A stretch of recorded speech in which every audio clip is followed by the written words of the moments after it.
All right, so today we continue with our class Shabbos Home, and we start with Sefer Chofetz Chaim, and we're on a part where when his son is telling a story about his father, and today's story is the Chofetz Chaim's claim, the Chofetz Chaim's distress. So it's now like a second part, and it says. For the last 40 years of his life, my father sold for him through the emissaries who traveled far and wide, disseminating them to the masses. Whenever my father would receive his share in sales, he would offer praise to Hashem that he no longer had to give his precious time in order to sell his works. Right, so before we continue, for the last 40 years of his life. So meaning before that he would travel from place to place, to community, and he would sell Sefer Chofetz Chaim, and he would sell Mishnah Brura.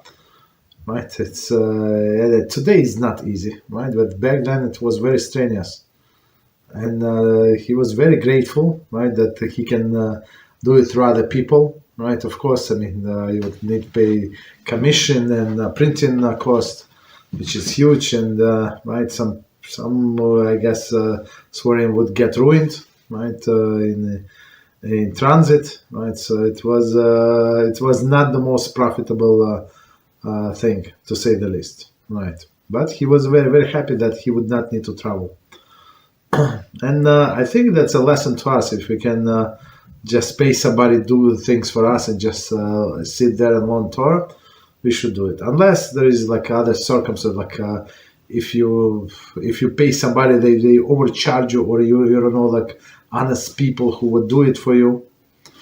Right? So that's maybe a different story. But maybe it's a one-time deal, yes. But constantly, it's not a good deal, not a good idea. And it says, I recall the time when a certain emissary wrote to my father with the good tidings that in certain province his sales had totaled 100 rubles. So it looks like it's a lot of money. My father's initial happiness later gave way to dismay, for the sale has exceeded the norm for that province. He was distressed over the possibility that the dealer had resorted to exaggerations or other distortions in convincing people to purchase his wares. So that's amazing. Let's try to understand. So, of course, back then there was no telephones, so they would write each other letters, and this salesperson sent Chofetz Chaim letters. So good news. We got 100 rubles. Looks like it's a lot of money, right? Because how do you know it's a lot of money? Because as we said yesterday, at the end of his life, he donated 100 rubles to this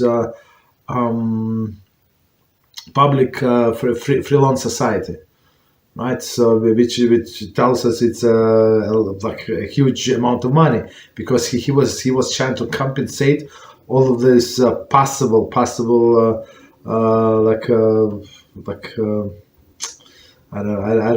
don't want to say the cases of theft, but maybe some like unintentional things that they had would have money that belongs to other people, unintentional, of course. So he would give this amount for the whole life, basically. So we can understand it's a lot of money. Of course, like he did not know specific things that he stole, or like that not stole, but that like he was in possession of other people's money. But so right. So from amount we can draw the parallel. Okay. So going back. So first Chofetz Chaim got excited, happy. But that not so, because he knew the province, and there are not so many people, rich people, and people who can buy. So he thought that maybe this dealer was exaggerated the greatness of the Chofetz Chaim or something, right? Or other distortion convinced people to purchase his wares. Whatever, people do like many tricks, right? Some, for example, we try to buy on some website some things 3 times cheaper than everywhere.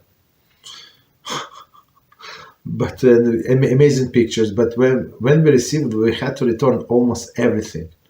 Like such a low quality. I don't know, maybe on the picture they have a better quality, like, right? So like different colors, different everything. Like, yeah, it's cheap, but it's very cheap. So we stopped buying. We stopped buying even the similar products. So we buy just local, not from the other countries, right? Right, but meaning with this advertisement, this and that, so the product seems much looks and much better than it is in original. So this Chofetz Chaim thought that this dealer of his doing some tricks. In the early years, he would arrive in town, visitors for him, and deliver ethical discourse before the community. If ever upon arriving in a town, my father would learn that it has been preceded by a visiting Rabbi, Maggid, preacher, or Mishulach, institutional fundraiser, who was planning on addressing the community, he would immediately leave the town without even opening his package of swearing. Let's before we continue. So in early days, he would travel himself trying to sell his books, right? And in order to sell his books, he would give not in order, but since he already in the towns, he would deliver a lecture. And in olden days, it was actually, it says in the community, we were obligated. It's in Mishnah Berurah to hire somebody who would rebuke them. So they would pay a lot of money for somebody, Rabbi, this Maggid, right, preacher, that would go from community to community and rebuke people, right? So it was a standard, and they would need to pay money for that. Absolutely, because if people are being rebuked, meaning that there is a chance that they get to Olam Haba. If not, they would go to a bad place. Right, so it's worth it to pay for such a person. Okay. Right, but he would not entrench on other people parnasa, right? So meaning all of this another visiting Rav, right? So he would give speech. So it would no big like a competition between the speakers. So people go to him or people go to me, right? So he would leave without even people coming to buy his books. So he, on the other hand, he just can sell his books, right? So since he already arrived at town, let him sell books and don't deliver the speech. What is the contradiction? He starts selling books like in the morning, let's say on a Sunday morning, and speech is at Sunday night, 6 p.m. What is the problem or something? Right, but one does not contradict another. But he did not want, because people might ask him to speak, and maybe they get upset and this and that, and maybe that person, the Maggid, would lose. Right. Even if my father had preceded the other visitor's arrival, he would quickly leave the town so as not to hurt the other person's opportunity to speak and earn something for his own case, right? For his own case, meaning the people would pay a person for his speech, 100%. Okay. So Chofetz Chaim would leave, not to let the other people to make money. Once he arrived in a certain town, to find that the visiting Maggid had preceded him. As my father prepared to head on his way, the distinguished delegation from the community approached him, imploring him to remain. They assured him that while they would not allow the Maggid to address them, they would compensate him in full. My father, however, was not agreeable, out of the concern that the man's feelings. So meaning that they say, look, Rabbi, no problem, we're going to pay this Maggid whatever he wants, double. But you give a speech. So meaning the person technically, like if you think about it, so would he come if we say you're not going to get anything? Most likely not, right? Most likely not. So meaning in some sense, of course, he comes to teach us Torah, but also to make up to make some living, right? So meaning if we give him money, and he can save money and go to another town and give the speech and he makes money, so he would make more, right? But Chofetz Chaim, like he knew the psychology of the people, it would be very embarrassing. Like it's very, I'm not sure how this distinguished delegation, how they came to their mind to make such an offer, but that's what they did. Then the Maggid himself came to my father and implored him to remain in the town. So they knew the tactics of Chofetz Chaim, and people know it's not like you park somewhere on a driveway and now you going away with the tinted windows, right? It's not like you take a carriage, right, horse and carriage, and everybody see that you're living. Okay.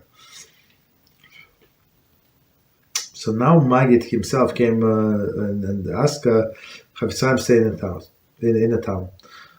He assured my father that he already been compensated and that it was perfectly all right with him if my father would address the community. Reluctantly, my father agreed. He later told me, right? So they compensated him. Maybe they give him money before he spoke, right? Tzedakah. So I mean this what do you call him? Mishulach, right? This institutional fundraiser. He raises money.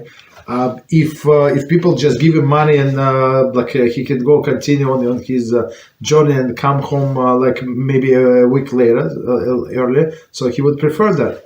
If he need to speak, he would speak. So basically, but same thing is here, right? So he was compensated, no problem. And he agreed, and what happened? My sales for him during the stay was quite poor. I saw this divine retribution for my heaven remained, for one should never cause anyone to be snubbed. Though the Maggid was compensated, nevertheless, in his heart, he probably felt hurt that he had come to speak and was pushed aside in my favor. People and ask and they're sincere, but we have to know people whatever they do out of good feelings and in some sense, I can understand them. There is Chofetz Chaim that comes here only once in 6 months or something, once a year, once in 2 years. So we want to hear to him speaking. What is right? Is it our fault that it's this another preacher came early? Like what is the problem? So I understand everyone. I understand this Maggid. I understand the community, these leaders of the community, and Chofetz Chaim. Right. But he got it. He got the message. Thank God I did not repeat this mistake. Later, when similar situation occurred, I refused to accede to the community entreaties. However, I promised to return in a later date. I did return, and thank God my stay was very successful.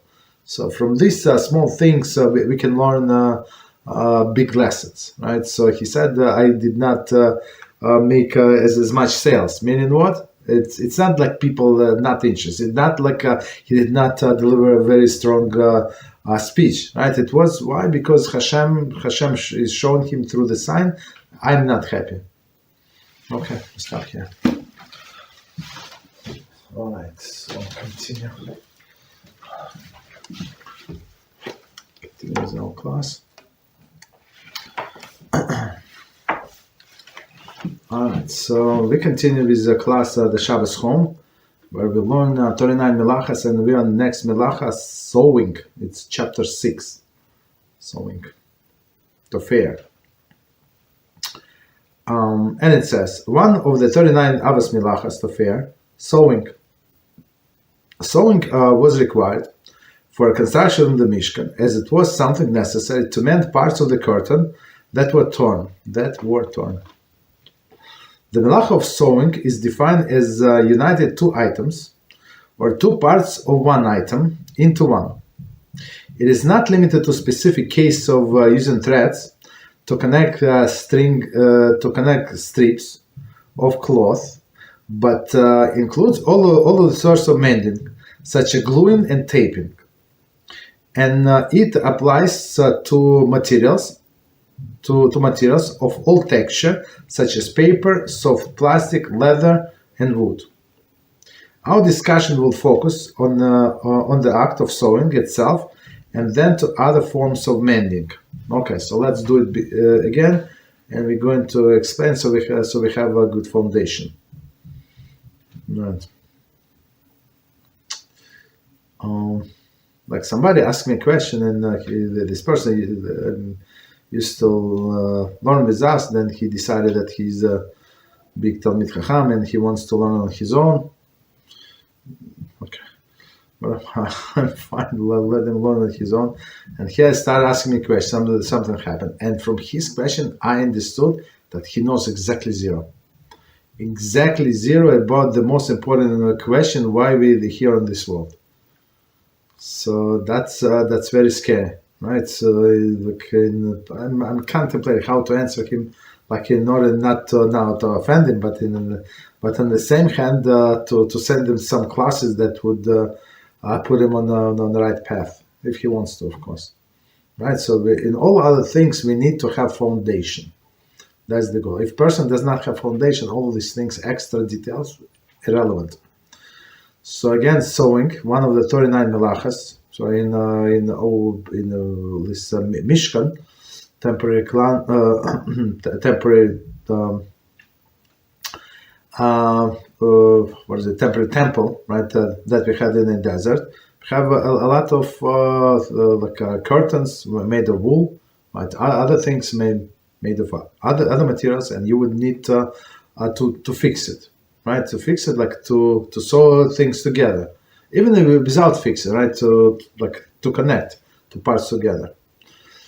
Right. So again, the Melachah of sewing is defined as united two items, so two separate items when they unite, or two pieces of the same item. Okay. And it's also sewing. It's like sewing is like connecting two pieces. It could be material, it could be the strip of cloth, right? Leather, all of the pliable things, right? That we pliable and not pliable, right? And it's included not only threads and needles, but gluing everything. So all of the different kind of glues, silicones, all of these different things, right? And plus we're going to say even what is it called, the pin, like safety pin, right? In some sense, safety pin is very the procedure of using this safety pin is very closely resembles sewing. Okay, so we're going to see. All right, so that's so this is important foundation. Again, the definition of sewing connected to two parts of the same item, or two separate parts of different items. Right. So part number one, section number one, prohibition of sewing. A general rule of prohibition under biblical law. The minimal act of that is defined as sewing is drawing the thread back and forth through the two pieces of fabric. So the both ends of the threads emerge on the same side, and then tying the ends. There is tying either tying the ends together or tying a knot on each end so that it cannot slide out. The stitching is thus fastened securely, and the pieces of the fabric are deemed to be sewn together as one. This applies even if the ends are tied with a non-professional and non-permanent knot. Since the prohibition of tofer sewing is independent of the prohibition kosher. Kosher is making a knot. tying. Okay, not make a tying. Okay. If one draws a thread back and forth through the two pieces of fabric and ties the ends in a permanent or professional knot. So about knots, it says we're going to talk about on page 201. So I mean, few months from now, right, or more than a few months from now, let's put it this way. He transgressed the prohibition of tying in addition to that of sewing. So with one action, a person can incur several prohibitions. As we said, for example, when we were talking about in that book of Chofetz Chaim, like in the very beginning, we said a person can transgress up to 21 prohibitions, like positive and negative. Of course, it's like it's not probable, but to just understand the magnitude. Okay, 21 not probable, but 7, 10, 7 or 3 or 10, it's possible and probable. With the same action. Another act that is considered as sewing under the biblical law is drawing the thread through the fabric 3 or more times, even without tying the ends. These two securely fasten the two pieces, since the triple stitching does not normally come free by itself. By rabbinic decree, it is forbidden to draw the threads back and forth through two pieces of fabric, even without tying the ends of the thread.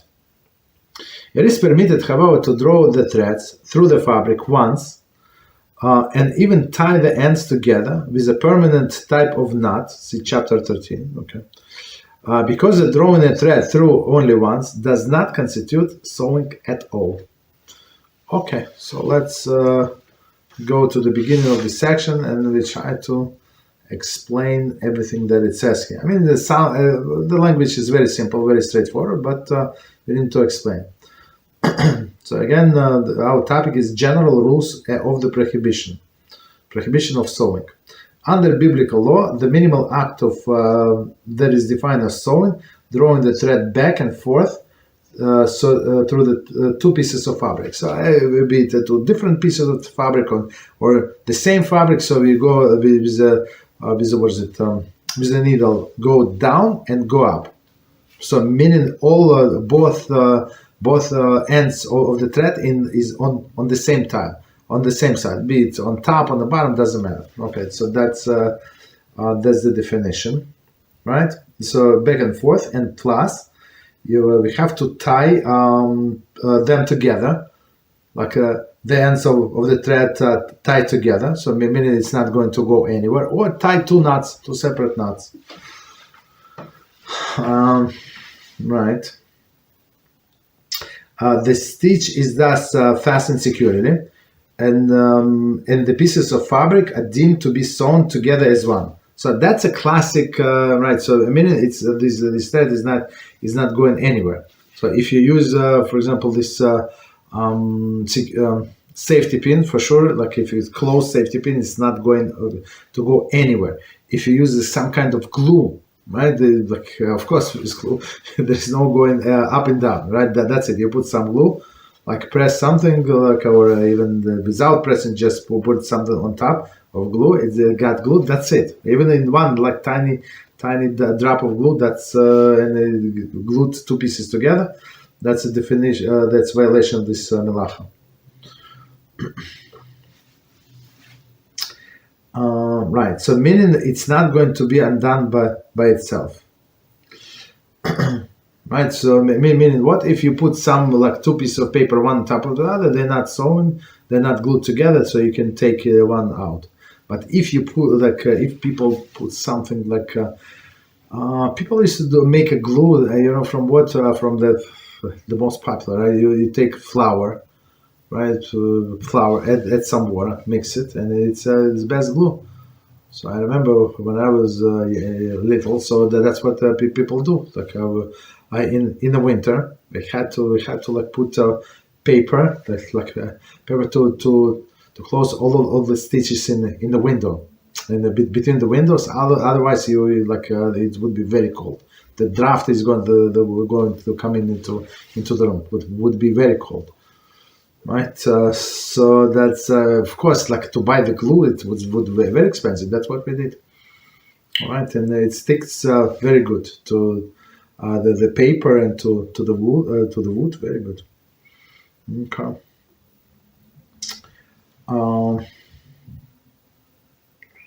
So together, this applies even if the ends with a if he tied with a non-professional and non-permanent knot, since the prohibition of sewing is independent of kosher, meaning of tying the knot.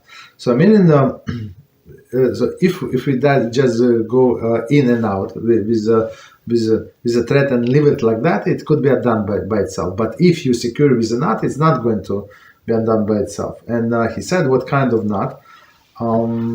He said even non-professional knot. So what is it? Non-professional knot? So not that a non-permanent knot. So non-permanent knot, it's a knot in a bow, right? Or some slip knot is also not permanent knot. But for sure, it's going to stay there and unless you pull one end, right? So that would be absolutely forbidden. Okay, and we said with a tiny knot, so a person can two prohibitions, like sewing and tying. So continue. If one draws the thread back and forth through two pieces of fabric and ties the ends in a permanent or professional knot, he translates the prohibition of tying in addition to sewing. So what does it mean? Permanent knot would be double knot, right? So for sure, double knot would not be done by itself, and all the like difficult knots for seamen would use, or in other professions. Right? People don't know how to do these professional knots. Okay, so that's Torah violation. Another act is considered sewing under biblical law is drawing thread through the fabric 3 times. So 2 times in and out and tying the knots, or without tying the knots, in, out, and then another in. Okay, 3 times. So again, even without the knots. So meaning because it's pretty securely, right, it's not going to be done by itself. So it's so simple. Okay. Rabbinic decree, of course, must be much stricter. It is forbidden to draw the thread back and forth through the 2 pieces of fabric, even without tying the ends of the thread. So, and that's actually our halacha, because we go by rabbinic decree. I mean, rabbinic, that's our law, right? So meaning even a person would not get a death penalty if she intentionally do that. Right, but they still get they get to violate the rabbinic decree. Right. Okay. Continue. It is permitted, however, to draw a thread through a fabric once. So meaning once. I mean, it's not going to hold the 2 pieces together. Right. It's very loose. Once, even to tie the ends together. It is with permitted type of knot. See chapter 13. So let's say I don't know, with one knot. So one knot is for sure it's allowed because it can be done by itself, right? Or some slip knot also. Because drawing the thread through only once is not considered sewing at all. Okay, so that's not how you sew. Okay, so one time, no problem. So and we're going to use this approach where in using these safety pins, there is no problem, right? Or even with a pin with this single side, right? On one side there is some kind of end, and another side it's like pointy. They have where I find them in the men's shorts. When they when they fold the shorts, they put this pin. Okay, in the factory. Okay. So subsection B, temporary sewing. Okay. So all of this is permanent sewing, and We said, what is it, permanent? Right? There are a few opinions. One opinion, the most stricter one, is more than 24 hours sewing, and other opinion was like 3 days, I think, and the most stricter opinion was 7 days. So if you're not going to undo this act, this sewing until the next Shabbos, that's a problem. Then you violate it. Okay, so again, it's temporary sewing. As mentioned above, the Melachah of sewing is distinct from tying a knot. Okay. Nevertheless, since the Melachah share the characteristic that they are means of fastening, one of the laws permanent to tying is also permanent to sewing. We'll learn in chapter 13 that it is permitted to tie a simple, non-professional knot that will last for less than 24 hours. Here you go. And in necessities, one that will last for less than 7 days. Okay, so he did not bring this 3 days. So okay, so let's. I don't remember why. Okay, so he uses only two examples, two opinions. One is 24 hours, and next one is 7 days. Okay. According to some poskim, the same rule is applied to sewing. It is permitted to sew two items together if the intention is to separate them within 24 hours. In the case of necessity, 7 days. Okay. Other poskim dispute this ruling, contending that sewing is forbidden even for short term. The Halachic follows the stringent opinion. Sewing is categorically forbidden, especially if you mean to leave it as it is.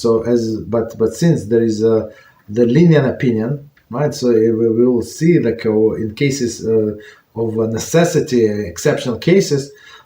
So our poskim actually allowed us to rely on this lenient opinion.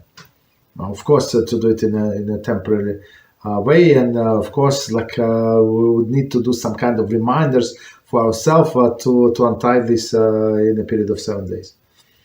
However, in the presence of the certain mitigating factors, one may rely upon lenient opinions, as will be explained below.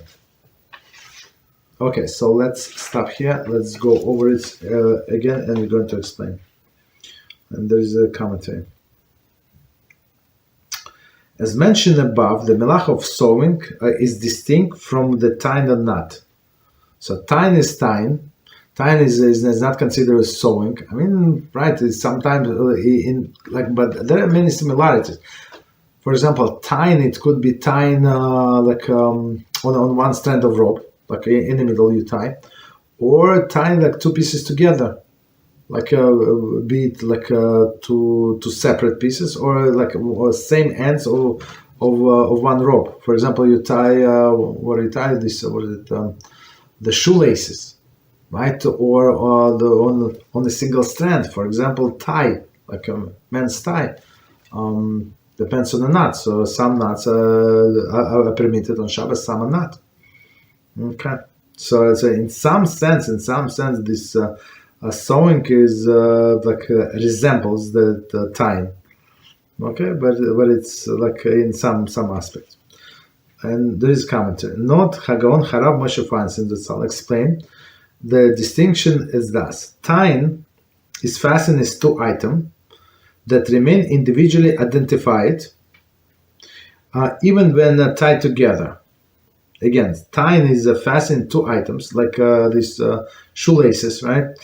That remain individually identified, even when they're tied together. Right? You see two ends. Okay. This Melachah involves only tying with a knot. Sewing is unification of two pieces into one body. Sewing is unification, two pieces of one body, right? So we sew through the cloth, to the material of some kind, right? So now it became one. Okay. The Melachah does not require a knot.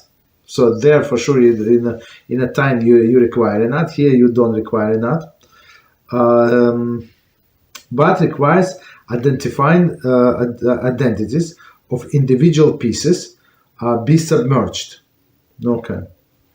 No problem. So meaning that does not require not, as we said, if you say if you do like 3 times, one and one, right? Or you have more than that. So like if you leave the ends long enough, right? So it's not going to be done by itself. Especially like if nobody's wearing it. If somebody tried to fix I don't know what is it, tablecloth. Right, so it is there in the middle. It's not going to be done. It's going to be stay like that. Okay. So that's how sewing is different from time. Nevertheless, since Melachos share the characteristics that they means unfastening, right? Meaning the common ground between time and sewing that you fasten together, you join together two sides of something. One of the law pertinent to time is also pertinent to sewing. So what is it? We will learn that it is permitted to tie simple, non-professional knot that will last for less than 24 hours, right? So, and in case of necessity, that would last 7 days. So. The best example would be tying shoelaces, right, or tying a belt. So for example, for women, for men, you have a raincoat, and some raincoat comes with a belt. So you tie the belt, and even usually people don't tie the raincoat belt on two. With double knot. I mean, it's proper to do a knot and a bow. I mean, it looks a little ridiculous sometimes. This this belt is not long enough, right? It is true, but since since it is a normal to tie these raincoats with the 2 belts, or as like for example, a woman has a dress that comes with a belt, right? So she can tie in the double knot because most probably that she's going to untie until the end of the Shabbos. So that's or right after Shabbos. As we said yesterday, it's proper not to change from the Shabbos clothing until after Havdalah. See how it's all connected? Right, very interesting. Okay, so simple knot or like a not professional knot. So double knot is not professional knot. Even I know how to tie it, right? So everybody knows how to tie double knot. It's not professional, but double knot is permanent. It is for sure. It's permanent. If you leave it as it is, it's not going to get it done by itself. Okay, that's why you must do it in 7 days, but preferably, of course, earlier. Okay, so according to some poskim, the same rules apply to sewing, meaning what? It is permitted to sew two items together with intention to separate within the 24 hours. Right, that's a linear opinion. So, and of course, as I said, in the case of necessity, right, we would rely on this opinion. Other poskim dispute this ruling, contending that sewing is forbidden even for short term, meaning if person is going to do Melachah on a biblical level, so it would be forbidden. So I guess what does it mean? That that person did with thread, needle thread, one time, second time, in and out, and tie 2 ends with a knot and a bow. Right. So in this case, it is not permanent knot, but it's secure. So for sure, it is a violation of this Melachah. Okay. The Halacha follows the stringent opinion, sewing categorically forbidden. So again, why is it categorically forbidden? We can understand because people tend to forget. People forget things.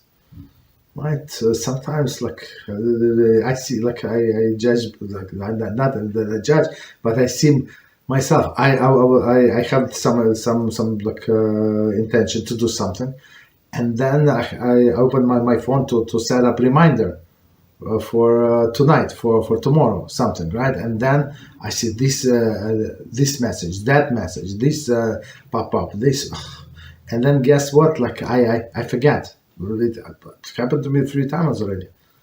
Like I just forget to do like what I was planning to, right? So even if a person would have intention to untie something or to undo the sewing, still our sages were afraid that he might forget and leave it be. That's the problem, and then it's going to be biblical violation biblical Melachah. However, in the presence of certain mitigating factors, one may rely upon lenient opinion, as will be explained below. Continue. Next section, subsection C. Tightening the loose thread. Fastening 2 items by the tightening a thread that had connected them loosely is considered transgression of the Av Melachah of sewing. That is a hem of or the seam become loose, and the ends spread apart slightly. It is forbidden to pull them tightly.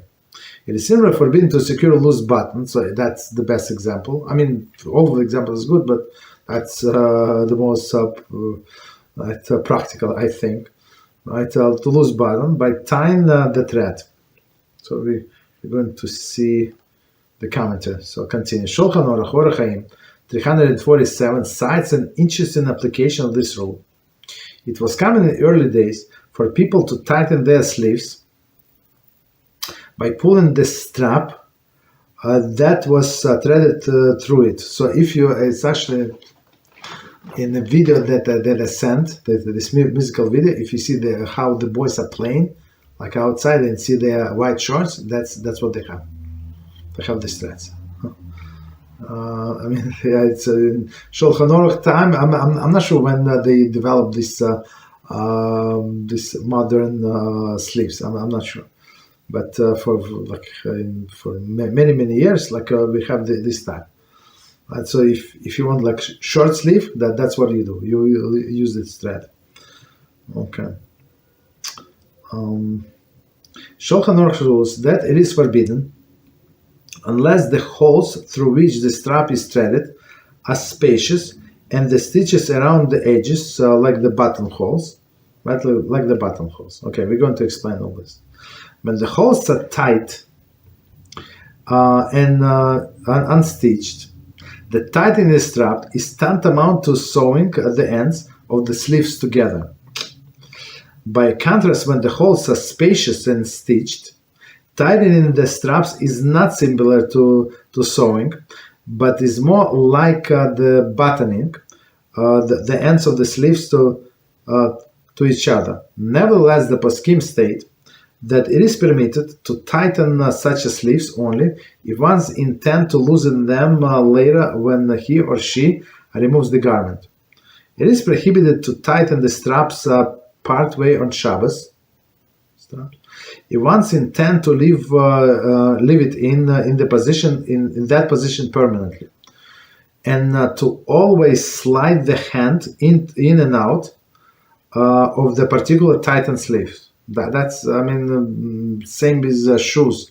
Like some people never untie the shoelaces, right? Exactly the same problem. We're going to explain. This discussion is pertinent to tying shoelaces. Okay, here we go. Shoelaces are threaded through the holes on the opposite side of the shoes. The reason tightening tying the shoelaces is not considered the act of sewing. Right, so in some sense, it resembles sewing very much. Is that eyelets are designed to allow the laces to be drawn through them smoothly, to facilitate tightening and loosening them. It is forbidden, however, to tighten the laces partially and tie them on Shabbos in a manner that will allow the wearer to slip his feet in and out the shoes. Okay, so there's still commentaries. Okay, so let's do this section and we try to explain. As you see, a lot of information. So now our topic again, it's section C, subsection C, tightening loosen threads. So meaning the threads are there. It's not, we don't introduce anything new, but we try to tighten. So it looks like it resembles, not loose, it resembles sewing 100%. So for example, somebody has a button, it's like very loose. So naturally you want to pull the thread from inside, so to make it tighter. Right, and actually it's not allowed to go with such a button outside, right, on Shabbos, because this short is considered to be muktzeh. Why? I mean, very very simple. Like if while you're walking, you're going to lose the button, so you would be tempted to pick up the button, right? And otherwise, like you're going to lose the button. And that's not good, right? How you would wear the short. That's the problem. So in order for sages, of course, in their great wisdom, they foresaw this situation, and they say if you have this such a short, not allowed to wear it, right? So and said, yeah, I have the only short. How can I go to the shul? I heard these questions and like similar questions. So I said, look, if you don't go to shul, you're not going to violate anything. Right, but if you're going into this with the short or like in several different situations, you're going to violate. Right? I mean, what do you want me to say to you? Right? It's never allowed. So, like not going to shul, so you maybe not going to perform some not maybe, right? Sure, you're not going to perform some positive rabbinic mitzvah, right? So meaning. To hear the Torah on Shabbos, and then pray with the congregation. But that's it, right? Is it a punishment for not doing so? There is no punishment. I mean, except the two mitzvahs, but the circumcision and tefillin. So I think there is no circumcision tefillin. So meaning, if he did not do circumcision, he's going to be punished. If he did not put tefillin, he's going to be punished. I think that's it. Somehow I want to say the third, something with a Pesach. If somebody is not going to bring the Pesach sacrifice, he's going to get punished. I remember sages said something about it. Meaning if a person had the opportunity to do that and he said, so he's going to get punished. But of course there is a second chance, like there is a Pesach Sheni, and for example, people who are like far away from the Beis Hamikdash, they were in like travels, like overseas, or they were sick, or they were like tameh, meaning from the touching of that dead body, but I'm talking about a person who was not in any of this situation, but decided just why should I do it? So is he's going to get punished? I'm not sure. I don't remember. I think yes, but I'm not 100% sure. Right. So in this case, how did we start it? How we get to it? We got it from a loose button. So and so if you have this, the only short, let's say, the only short, and this is short is muktzah, so don't go and take another short. Maybe he has a blue short or something. Don't go with a white short. Go with a blue short or some other short, but not with this button. Right, but so again from the beginning, fasten two items by tightening. So meaning the thread, so that tightening the thread that had connected them loosely is considered transgression of Melachah of sewing.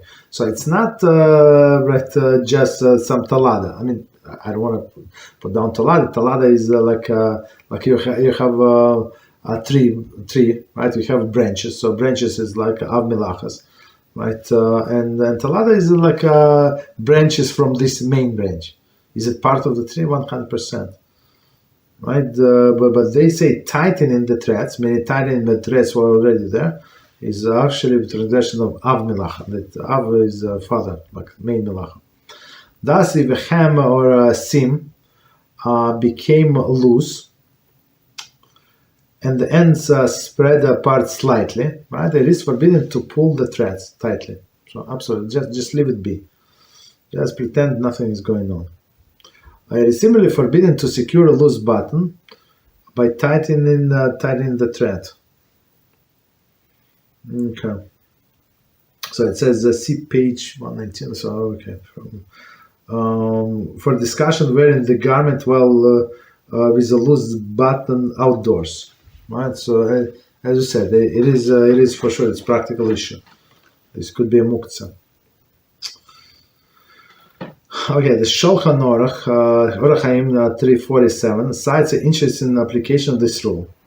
It was common in early times for people to tighten their sleeves by pulling on the strap that was threaded through it. So meaning like pull up the strap. So look at this video. So it's very, very touchy, very, very powerful video actually, right?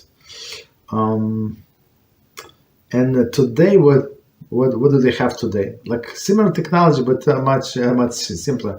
So they would I have this short, one short. It's like I don't know, like traveling short they call, whatever, like hiking short, whatever they call it, right? So you can roll up the sleeve and there is a button right on like somewhere here, and you can close the button, and and it's going to convert like your long short to the long sleeve to the short sleeve. I think women have the same, and they can do like from a full sleeve, right, a long sleeve to 3/4, right. Fancy schmancy, or even like, so I mean even shorter sleeve, but I think the way I understand they allow this strap is long enough so they can do like so the elbow would be covered, which is no problem. Okay. So we try not to do it, but after like in the case of the need, so it's still kosher. Okay. Okay. So the problem is what? That is it considered sewing if they have just a rope or something like a string, and you pull the sleeve, right, to hold it up, right? It looks like this rope, it's like a thread, right? Like you're sewing. Okay. So Shulchan Aruch rules that this is forbidden unless the holes through which the strap is threaded are spacious, meaning like. What does it mean spacious? Like if you can like compare to the shoelaces, sometimes you have shoes, and then you have these eyelets with a metal insert. So these are like wide enough. So and they give you the right shoelaces. There is no problem. They go in and forward, like in and out, very very good. But sometimes they would not have this like fancy schmancy shoes, like for men. I'm talking for men, like dress shoes, and they would have like we would make leather shoes only the tiny holes. And like a very thin shoelaces, right? So there, the shoelaces do not move as easily, right? That one could be problematic. Could be. Okay. Right, but if this the like loose enough, we said. Right, and these holes through to which this string is threaded is like a button holes, meaning like it has stitches around. So then there is no problem. Meaning it goes in and out. So for sure it's not sewing. Okay. Okay. By contrast, when the holes are spacious and stitched, tightening the straps is not similar to sewing, but it's more like a buttoning the ends of the sleeves to one another, meaning to have like short sleeve, right? Nevertheless, the poskim say that it's permitted to tighten such a sleeves only if one's intend to loosen it after he or she remove the garment. So that's also important, very important factor. Meaning, sometimes if a person that did it in the beginning of the season, and he or she planning to leave it like that, it would be a problem, because it is a permanent change, right? It is sewing. Maybe initially it was for permitted, but as this poskim say that now it's permanent. That would make it forbidden. It is prohibited to tighten the strap part way on Shabbos, right? Why? If one's intent to leave it in position permanently, and always slide the hand into and out of the partially tighten the sleeve, right? So meaning the person wants to leave it permanently, right? Meaning that the sleeve so wide enough so that you can your hand can go in and out without untying these straps, which is a problem. So again, permanent sewing or permanent tying is not allowed. This discusses permanent to tying the shoelaces, as we said. Right. I mean, I don't want to repeat again, but quickly. Shoelaces are threaded through the holes of the opposite side of the shoe. So in some sense, like when you tie the shoelaces, we connect two sides of the shoes. Right? Just think about it, halachically. Two sides. They were separate, and now with a thread, be it like a thread, like thin thread, or be it a shoelace, so we combine them together. Right? The reason tightening and tying the shoelaces is not considered act of sewing is that the eyelets are designed to allow the laces to be drawn through them smoothly and facilitate tightening and loosening them. Meaning when you're sewing something, so your intent just to leave it tight as possible, not to be undone. But with the shoelaces, it's opposite the shoe. It is forbidden, however, to tighten the laces partially and tie them on Shabbos in a manner that will allow the wearer to slip his feet in and out of the shoes. Right? You know, this lazy people that tie only once and never untie. That's the problem. That's the problem. I mean, the problem is like halachic issue. I mean, that's their own business. But halachic issue is only halachic issue is only if they're not going to untie. So meaning they don't tie like other people would tie that would feel secure. They tie it tied partially, right? Not very tight, partially, that he can go in and out. Okay. Other prohibited methods of fastening. So it's like section 2. A. Fastening with safety pins. 1 second, let me quickly check time. I apologize. I know that's too much. I apologize. Let's leave this section. I mean, time flies very fast. Let's leave the safety pins for the next time. So next section and all of the connected loss. Okay. So I guess let's do 5 minutes break. 5 minutes break, and we continue after the break. And today is a story time, story day. All right. Thank you. 5 minutes.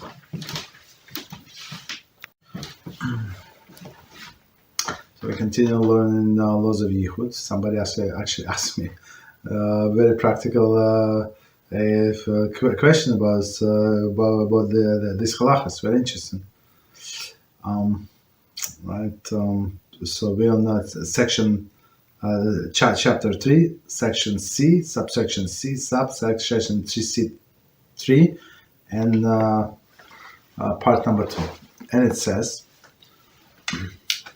asoko im nashim. Okay. So what is it? It says Yichud of married woman whose husband is in a city. So the big topic is still that we are discussing. This when husband is in a city, right? Is she allowed to be secluded with somebody, right? So and then we go into all of the different scenarios. Yichud of married woman whose husband in a city with asoko im nashim, individual is permitted according to most poskim. This term asoko im nashim refers to any man whose profession involves specifically providing women's needs. Okay. Needs, or whose business employs exclusively women on the site. So, okay, so let's see. So here, woman's husband is in a city, right? But she is in seclusion of this with this man. There is he's very comfortable with women. We said it's a big problem, right? It's a huge problem, right? Meaning that right. So he's in women's only business, like the deals more. Most of his clients are women. I don't know. He has a clothing store. He has I don't know some I don't know what would be others, like some business, jewelry business, right? So I guess most of his clients are women. Okay, so or has some kind of business that most of his employees are women. What would it be? I don't know. Some accounting. I don't know. Some accounting, maybe medical billings, maybe I don't know whatever is it. Maybe even medical office. So most of the nurses and assistants, they're women, right? One time I went to the doctor and it was a younger fellow, like a nurse, and he like before you see the doctor, they take you what is it, blood pressure, this pressure, like whatever they do, right? And this guy, like he was dressed up like I don't know. I thought that he's not normal guy. He more like a woman or something. And he spoke to me like that. I was afraid for him to touch me, like unbelievable. I mean, usually they don't. I mean, when they do, like when they take your blood pressure, like in olden days, you would have to like take off your jacket, roll up your sleeve. But today, like they do over like on top, like unbelievable technology. That's this thing is very very sensitive. Right, I think they usually do it even over the short. You don't have to like even roll up the short, which is amazing. Right, so meaning in this office, like there were all women, all these nurses, but one guy. So this doctor deals from morning to night with all women. So he's of course in this category, asoko and nashim. Right. So continue. Accordingly, the married woman whose husband is a sinner is not prohibited from being secluded with any of the following men, as long as they are not gosbo with her. Okay.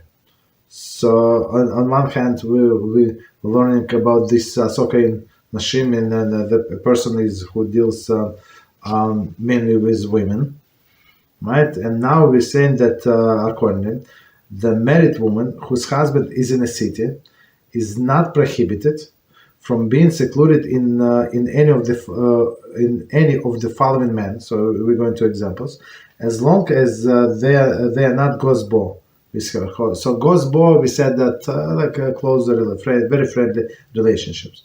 Example: peddler or salesman selling housewares, cosmetics, women's wear. I mean, today maybe it's not so popular, but like in olden days, I remember people would go from store to store, try to sell to businesses. I mean, poor people. I'm not sure how much they would sell, but tough profession. I remember the guy would try to make a living, so like he would try to sell knives to in a flower shop. I don't know. So I just stay, even though I was in a rush. So, but I just let him do whatever he needed to do. Okay, remember, right? So meaning peddlers, salesperson. Okay, no problem. So she can be in a seclusion. Sell women's cosmetic wear. So he's of course asoko in nashim, right? Next one, the shopkeeper selling women's items. Okay. Next one, shopkeeper selling sewing materials. Okay, meaning most of his customers are women, but I think in the shop, I guess. I mean, in the shop, it's a public domain. Okay. Next one, pediatricians. For example, a small village of town. Pediatricians, yes. The family obstetrician / gynecologist. Next one, tailor for custom dressmaking, for example, for Gentile clients. Next one, teacher of the private music lessons to women or girls. So very interesting. So like I got a little confused. I thought, like in my mind when we started Lerner, I thought that she's in a place of this business. No, she's not. So we were talking about individual. Doesn't matter like where the seclusion occur, maybe in your house and in other, like in that person's house, but this person is one of these individuals. Right. The next one, children's barber. So usually women take children to a barber.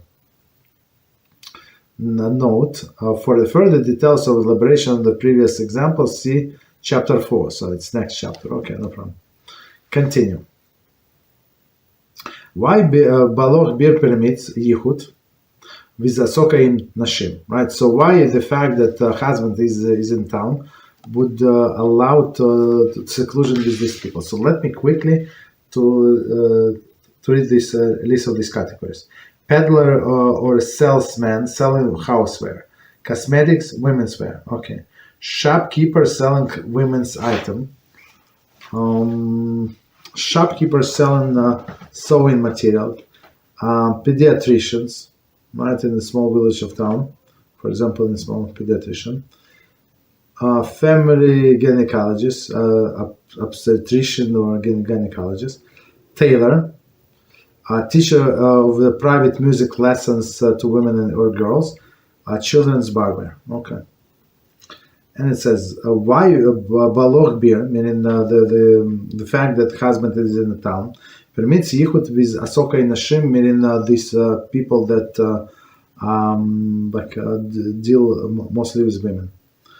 The exemption of Baloch Bir permits a wife to be in Yichud with even an asoko in nashim man, even though Yichud with such a man is viewed as more strictly than an average man, right? As we said before, because the husband's presence in area is powerful deterrent to arise that outweigh most consideration, including this issue of asoko in nashim. So since she would be mindful that husband in the city, so this guy with his charms is not going to, right?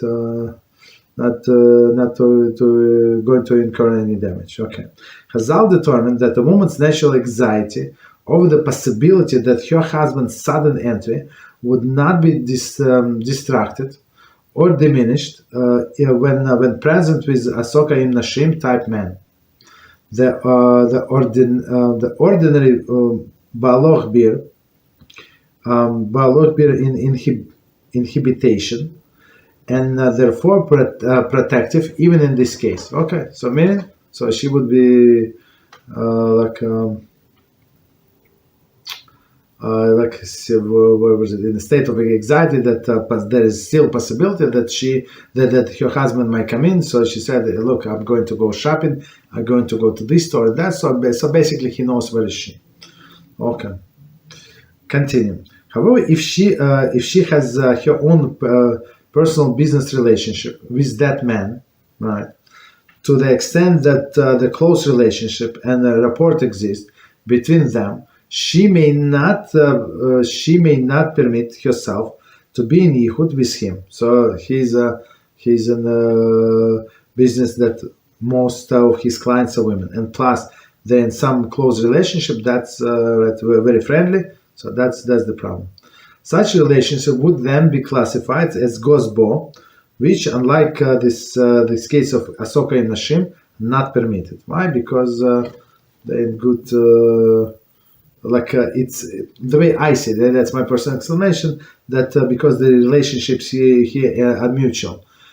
In the case of this asoko in nashim, he's friendly to his women, right? But she's a neutral. But in this case, they're not neutral. And they have some close relationships, friendly. Next, Halachic conclusion. Halachic conclusion. Preference to avoid Yichud with asoko im nashim. Notwithstanding that has been stated above, allowing for lenient approach. In the case of asoko im nashim, it is best for a married woman to avoid Yichud with such a man, even if your husband is in city, to conform with the stringent views on this matter. So, meaning what we're not talking about the stores, right? Because in the store, she goes to the store, the other people, the door is open. That's it's considered to be public domain. But we're talking about other encounters that it is a true seclusion.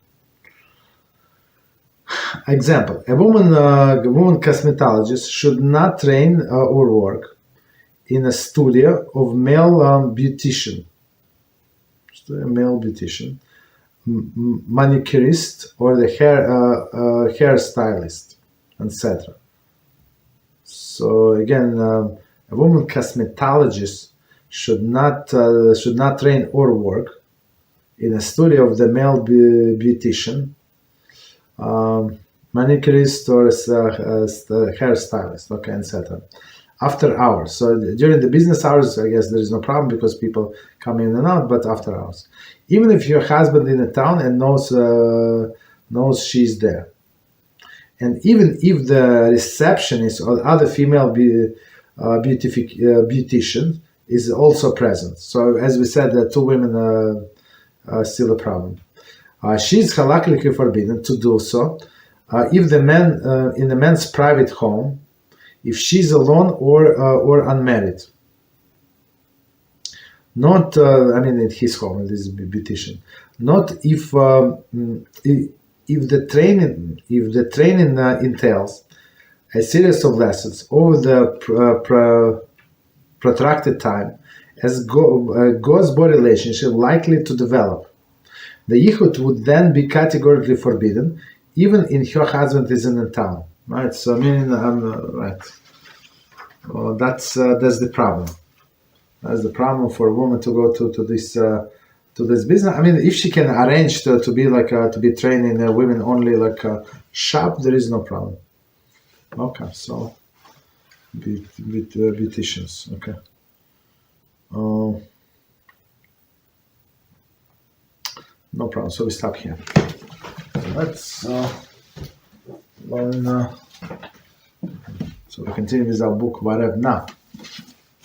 Still on the very interesting Halachic stories. And the next story, we actually start new parasha, Kedoshim. And our topic is counterfeited money scam. So based on a commentary, a verse in Vayikra 19:11, where it says, "Do not steal, do not deny what you owe, and do not lie to one another." Okay. Challenge. Reuven, the money changer, was a person. I'm not sure in the States it's not so popular to be a money changer. Maybe somewhere in a big tourist destination. Do they have cash? I think everybody have credit cards. So the way I understand, it was much more profitable. Not profitable. I don't know. Money saving for me to use my credit card, because when overseas, because they give you the much better than exchange rate if you would go and exchange cash. It's much more safer. You don't have to carry cash around.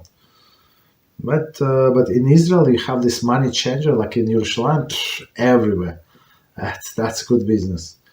In other cities not as much. Sometimes you have to look for them, but right. Very interesting. Okay, so continue. Reuven, the money changer, was a pro. So meaning they make some they make some commission on on the money exchange. Okay.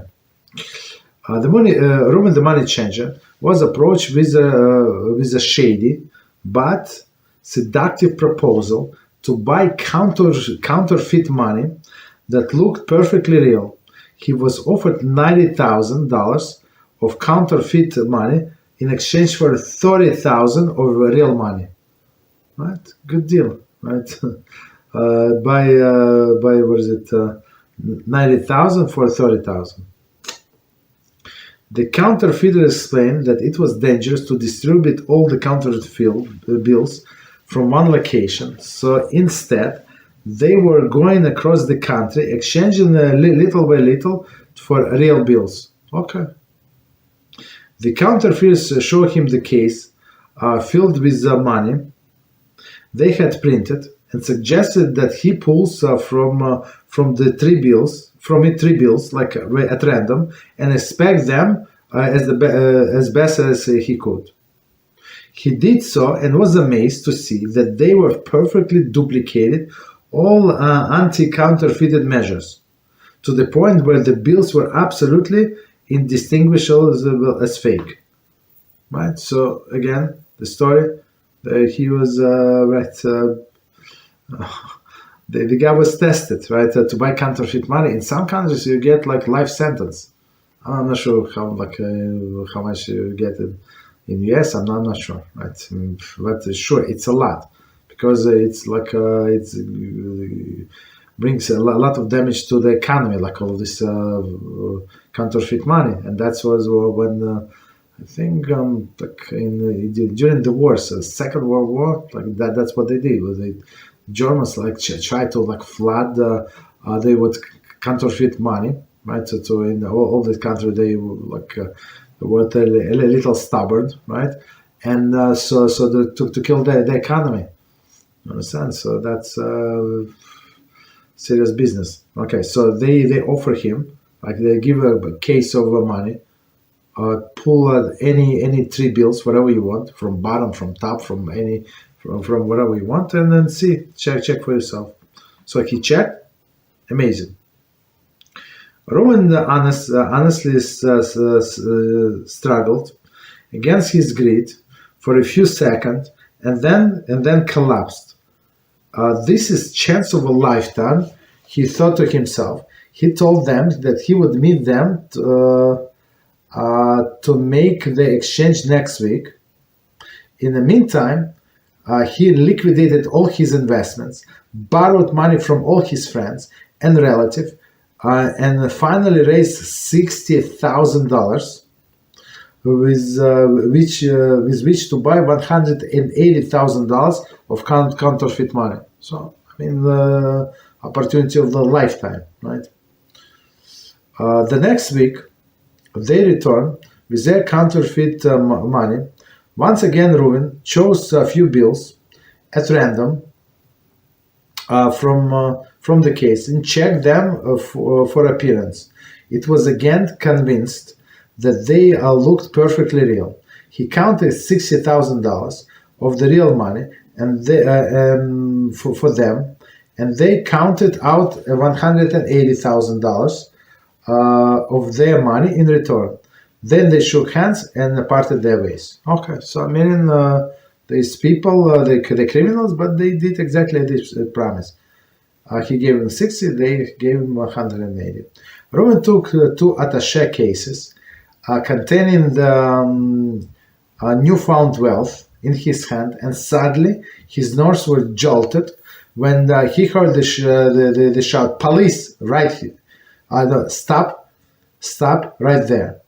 What do you have in those cases?" He turned around and saw policemen striding toward him. Right, so police, so a guy with two attaché cases, it's only like in movies or something. I don't know. So it does not look good. For sure there is money. Okay. Or just some money. Ruin stuttered. Right. So he didn't think to look around to get into the car or something, to be in some safe place. So basically the police is here. Money, huh? why don't you just open them up and we'll see what kind of money you have. A Roman hand fumbled as he opened one of the cases for policemen, who found bundles of neatly arranged $100 bills. He took one and inspected it for some moment and grinned. It is fake. Now we finally got to the bottom of the counterfeit money gang that had been going from state to state. Come with me, right? So now he's arrested, almost. A Roman mind, with the thought of life imprisonment, right? So it's in a state, right? In a state, it's life imprisonment. He gulped, dropped the cases and fled. The policeman, burdened by the weight of the two cases, was unable to pursue him. When Roman saw that he had escaped, he mourned the loss of the money, but consoled himself that at least he had escaped the prison, right? So, to lose the money, yes, it's very bad, but to lose, not to go in the prison for a lifetime, it's even better. Meanwhile, the policeman, double quotes, went back to his hotel room, right, where he met his partner, the counterfeiter, and divided the loot. So basically, were the money real all the time? Absolutely, 100%, they were real. Right, divided the loot. This was the scam that they had pulled several times before, with unvarying success, meaning everybody would act exactly the same. The counterfeiters used real money as a bait, trading the 3 bills for 1. And then send the policeman double quotes, to recover the bait. Okay. Now yet another victim had been caught in their snares.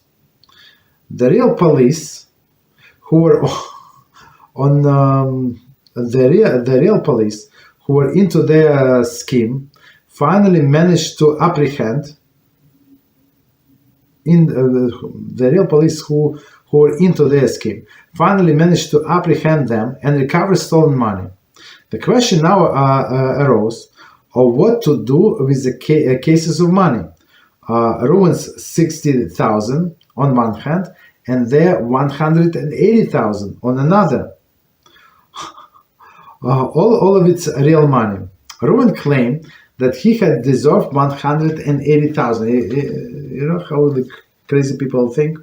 Since he had bought it with 60,000. So it was a deal, right? They sold it to me. I bought it. Okay, so give it to me. The counterfeiters, on the other hand, wanted to return to him his 60,000, but keep the 180,000 for themselves, since they had never really meant to sell it to him.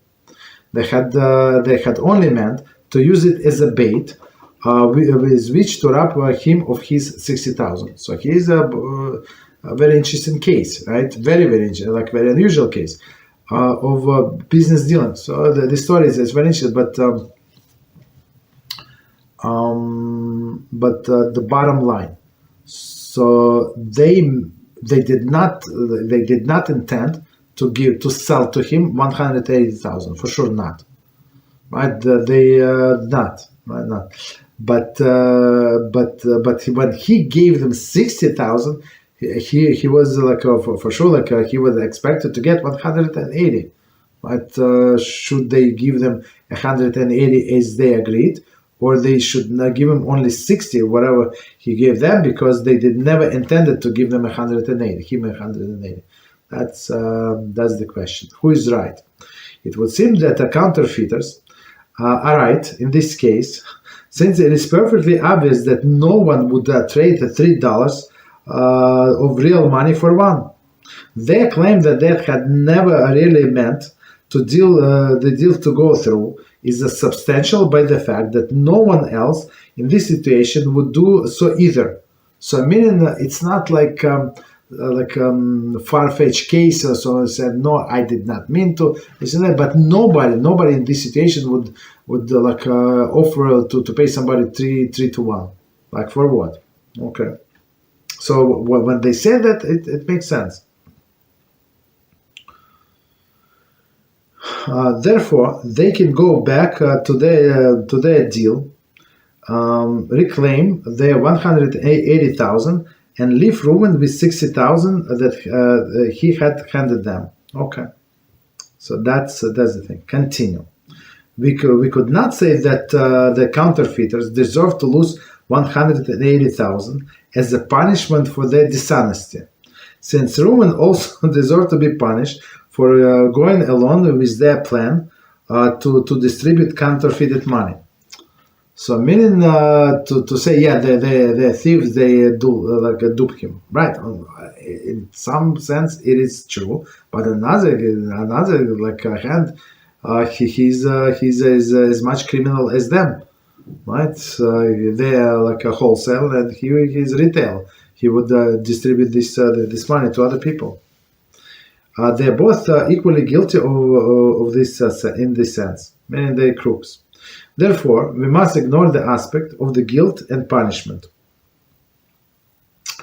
and view this from a perspective of strict business law, right? As we said, it's only business, in which the seller is double quotes, of 180,000 may renege on his deal. Meaning that's I never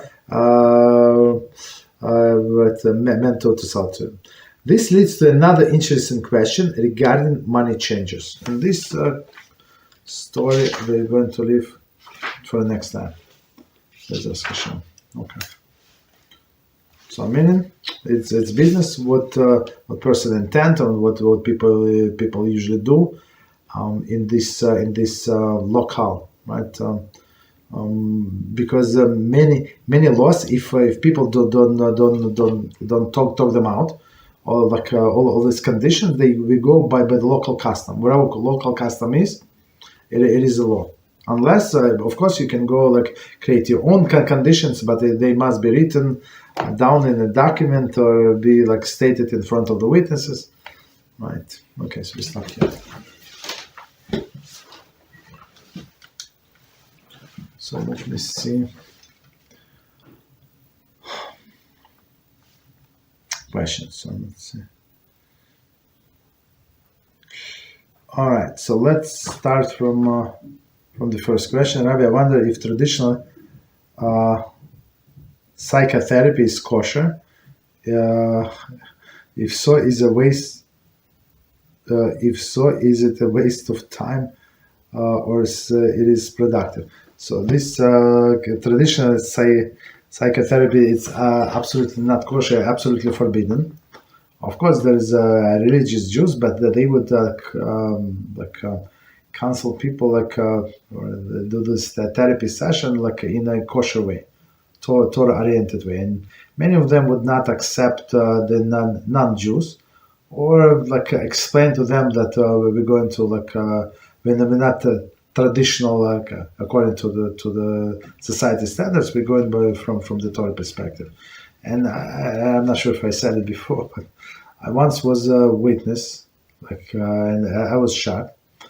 I was doing whatever I was doing, and next to me was the one rabbi, and he said, I'm expecting a call from this and this time, so look, please excuse me. So I would need to spend half an hour. I mean, we were doing things together. I was doing my part, he was doing his part. I mean, half an hour, no, there's no problem.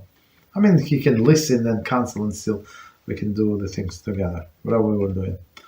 And somebody called him. Of course, I don't listen to his call, but he was next to me. And the way he counseled this, to talk to this person, it's unfortunately not in the right way, not a Torah perspective way. So, and I rebuke him a little. So basically the thing is, the way I understand, since a person is considered to be a rabbi, since or maybe other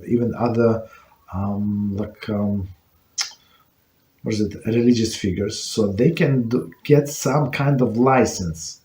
So it's like, do they need education, formal education? I'm not sure 100%. How does it work? But he got some kind of license. Maybe not the top license, but whatever is it. His wife is in therapy, right? But it's very interesting. So he was talking to this person. So like the way he talked to him, like I wanted to smack him. Like, how is it possible that you tell this guy all of the nonsenses? And the other guy sounds Jewish, and I think he put it on speakerphone. I'm not sure if it's correct, but whatever. I think it was. I heard what this guy was saying. That's and I heard what this rabbi was answering. That was not good, right? So it's not right unless it's a religious God-fearing person. But it's absolutely not kosher. Whatever they suggest, this therapist is opposite of the Torah says. Exactly opposite. It's not like 60% like the same. No, it's exactly opposite in most of the times. Right. Okay, so next question. Is it allowed to wash dishes during Shabbos with intent to use them Melavah Malka? So no. We're not allowed. So Melavah Malka, even though it is a mitzvah, it's a fourth mitzvah. I mean, in some sense, like I think that's a confusing part. That's the way I see it, right? Because it says the fourth meal of Shabbos is Melavah Malka, right? Fourth meal, but technically it's after. Like practically, you can do Melavah Malka. Can you do Melavah Malka? You cannot do Melavah Malka like before Havdalah. Right, so because if you start meal before Havdalah, so it means it's Shabbos, still Shabbos. So, but if you do Havdalah and then Melavah Malka, so some people, they do they prepare Melavah Malka, the whole meal, and they do Havdalah. For example, they have guests over. Sometimes they do like music, the kumzits, whatever they do, they have people over. Now you can after Shabbos you can drive. Right, and they do Havdalah all of them together, right there in the table. So the problem is, of course, the famous question is, if he said that the blessing over the wine, right, that he drank during Havdalah, is the wine that he's going to drink during the meal is covered or not? Okay, that's the famous question. So the answer is yes, because even though it's not part of the meal, but if he has clear intention that I am also planning to drink wine during this Melavah Malka, then it is covered. Right, but this washing of the dishes is going to be like preparation for the next day, which is absolutely forbidden. Okay. So next question. Right, question of untying the thread. Right, when we walk past the edge. The edge hooks on our sweater, okay, and pull string out from the rest.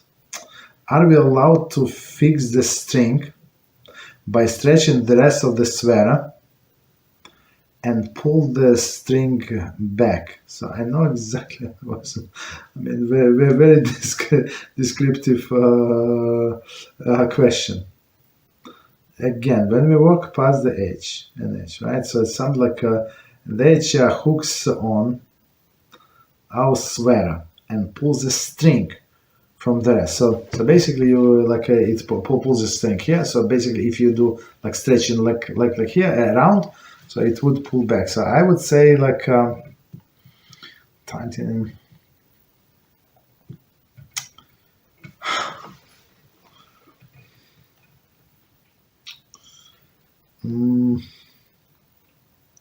It's not such an easy question. So like on one hand, I'm just speaking, thinking out loud, right? So on one hand, when you don't touch this thread, and then you do like in other parts of your sweater, right around, so it's grammar 100%. So it's not the direct action.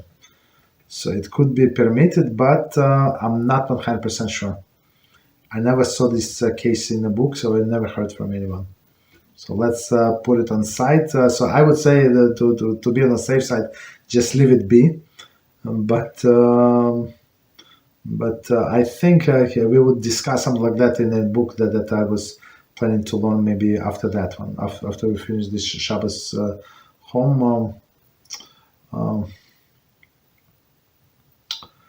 Where's the book? Don't remember the name. That doesn't matter. Right? Doesn't matter. Continue. So let's put it aside because I never saw it in writing, so I don't want to say. But for sure we know it's not that direct. So why it could be like allowed, possibly allowed. It's not direct. Okay, I have a question about sewing. On Shabbos, is one allowed to wear jacket with Velcro on each side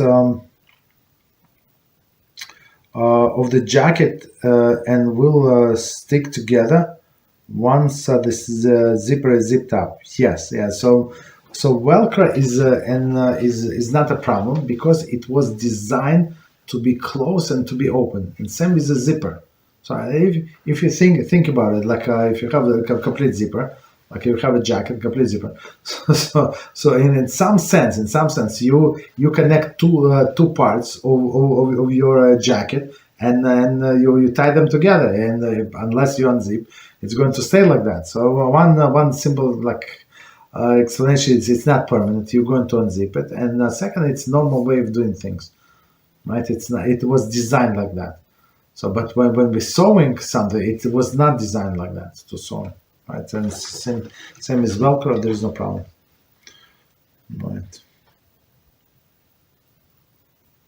But on another hand, just going back, if a person closed the Velcro and decided permanently, I would say it would not be allowed. So what's the case if somebody? It's a long time ago. I had this jacket. And it had the sleeves were adjusted sleeves, more like on a sportish jacket, well, right, like a rain jacket, right? So in this case, yes, usually you adjust it once, and leave it for forever and ever. So that would be a problem. But if you have, as example goes, you zip and then you close the Velcro, there is no problem. But sleeves, for sure, a problem. So next question. Would be considered sewing if we use a safety pin to join two ends of the coat if it's done through these buttonholes that are stitched around to that. So the problem is, it's our next topic. For the next week, Beezrat Hashem.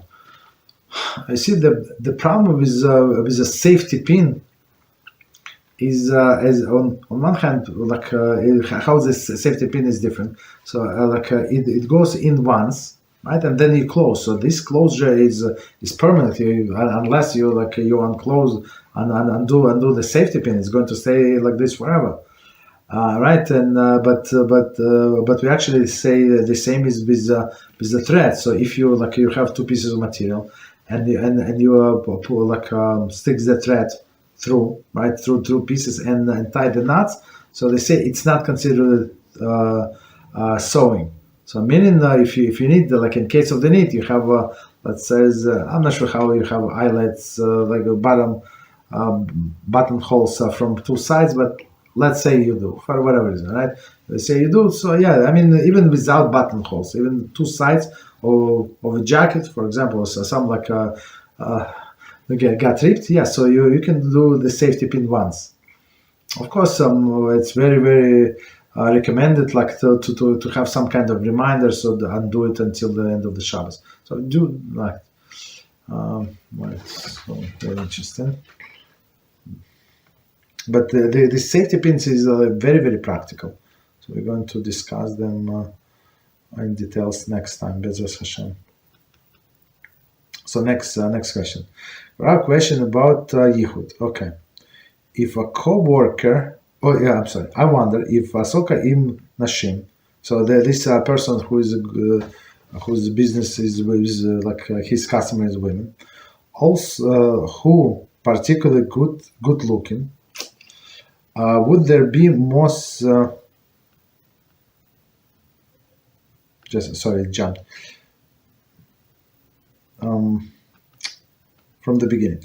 I wonder if asoko in nashim, so this person who is in business, whose customers are women, who are particularly good looking, would there be most stringencies on Yichud with them despite the husband being in a town? I'm thinking about the situation of Yosef Hatzadik. That husband in a town was no concern for the wives of Potiphar.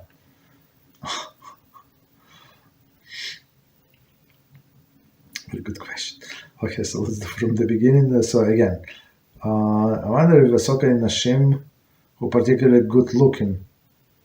So I mean, in that case, Yosef was particularly good looking, so he would attract. But you see, in that situation, it's not so simple. I mean, she was a very brazen woman. We have to admit it. It was technically it was not Yichud situation. So because in this palace they have a lot of servants, and they constantly would go and do the dusting. So I give you an example. So a long time ago, when I had a little more time, so we went to this park. So not too far from us. So, and it used to be very rich neighborhood. There is neighborhood, but somebody told us, or we found the internet, there is a museum there. So museum of the rich family that used to live there 1800s or something, 1900. So they have a huge house, right? And built like very, very fancy schmancy. And there is like posters on the wall. So I read the posters, or it was video, I don't remember. As well, they had 18 people come every week to dust the place, to remove the dust. They have this huge chandelier with all of these crystals, so they would put like step ladders, what are these ladders, and to clean them, a lot of dusting. It's unbelievable. So once a week or twice, I don't remember. They were trying to explain how expensive was it just to maintain this house. I mean, it's not a house; it's like a castle. I mean, it's not a castle, but very, very, very, very fancy schmancy inside. Right? Very interesting. Very I think they were not Jews, but still interesting. Very interesting. All right. So meaning, so what I'm trying to say, that there were a lot of people there, a lot in this castle. So this would be more like this public domain when people go in and out. But this woman, she was crazy. She was a brazen woman, and that's a different story. But right. So that what I'm trying to say, maybe Yosef Hatzadik is not a good example. I mean, no, he was a very handsome person, but it was like a very specific situation. But in other cases, it's absolutely, yes. If he's nice looking and then she knows, and then he's good with women, and it's like a famous story, stories that she went with a gardener, with I don't know. She did it on her husband, with a gardener, with I don't know, other people, other professionals. Unfortunately. So next question, Rav. How much leeway does a Satan have to send fake signs to a person, and how legit can they seem like? Again, how much leeway does Satan have to send a fake sign to a person, and how legit they can seem like? I think they're very legit. We have to understand this Satan. He has experience from the beginning of the world. He was a part of this Nachash, right? The serpent, right? So he has experience of how to deal with the most stubborn people. So whatever he says is very legit. Well, legit meaning makes sense, and from the story that we said yesterday, it makes perfect sense. I think whatever he said. Look, with all this comedy club, look, they laughing at you. Look, Yankel, I'm on your side, and he did and whatever he said, it makes sense. He said, but think about it. Did you move the rack for a quarter inch for? What inch was it? 5-6 millimeters? Have you ever be truthful? And Yankel started thinking, and he said, yes, look, you're right. And the Satan would come to people, and I have people and they ask me and they pray for whatever, for a kosher thing, not for craziness, for kosher things. And unfortunately, there is no answer. So the Satan would come and say, look, it's all useless. Hashem hates you. I said, why would Hashem hate you? Why would he say? Because he did not answer. Maybe it's not your time yet. He's going to answer in the right time. Now, just because he did not answer, that's it. He hates you. No, you continue to do whatever you do. Show him that's what you want, right? And maybe it's not good for you, right? Right, so I don't think that Satan has any limit, but in our mind we have to know that it is a Satan.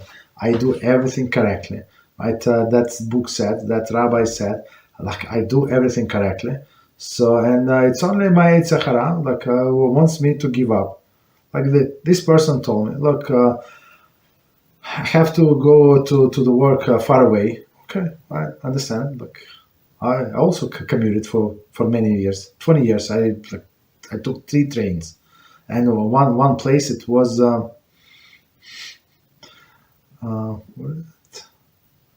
2 trains, 1 bus, 2 trains in a boat, like a ferry, or you take a bus, go to another state. That's was my commute. Unbelievable. So have I ever complained? Never. I would find a way to put my tefillin. I would find to pray. Even according to, I would go by the most lenient of the lenient opinion, right? Then if needed something to repeat, I would repeat later. But that's it. I mean, that's and some people ask me questions, say, yeah, but you pray very early, and it says in this place and that place. I mean, I see this person like he's a Satan.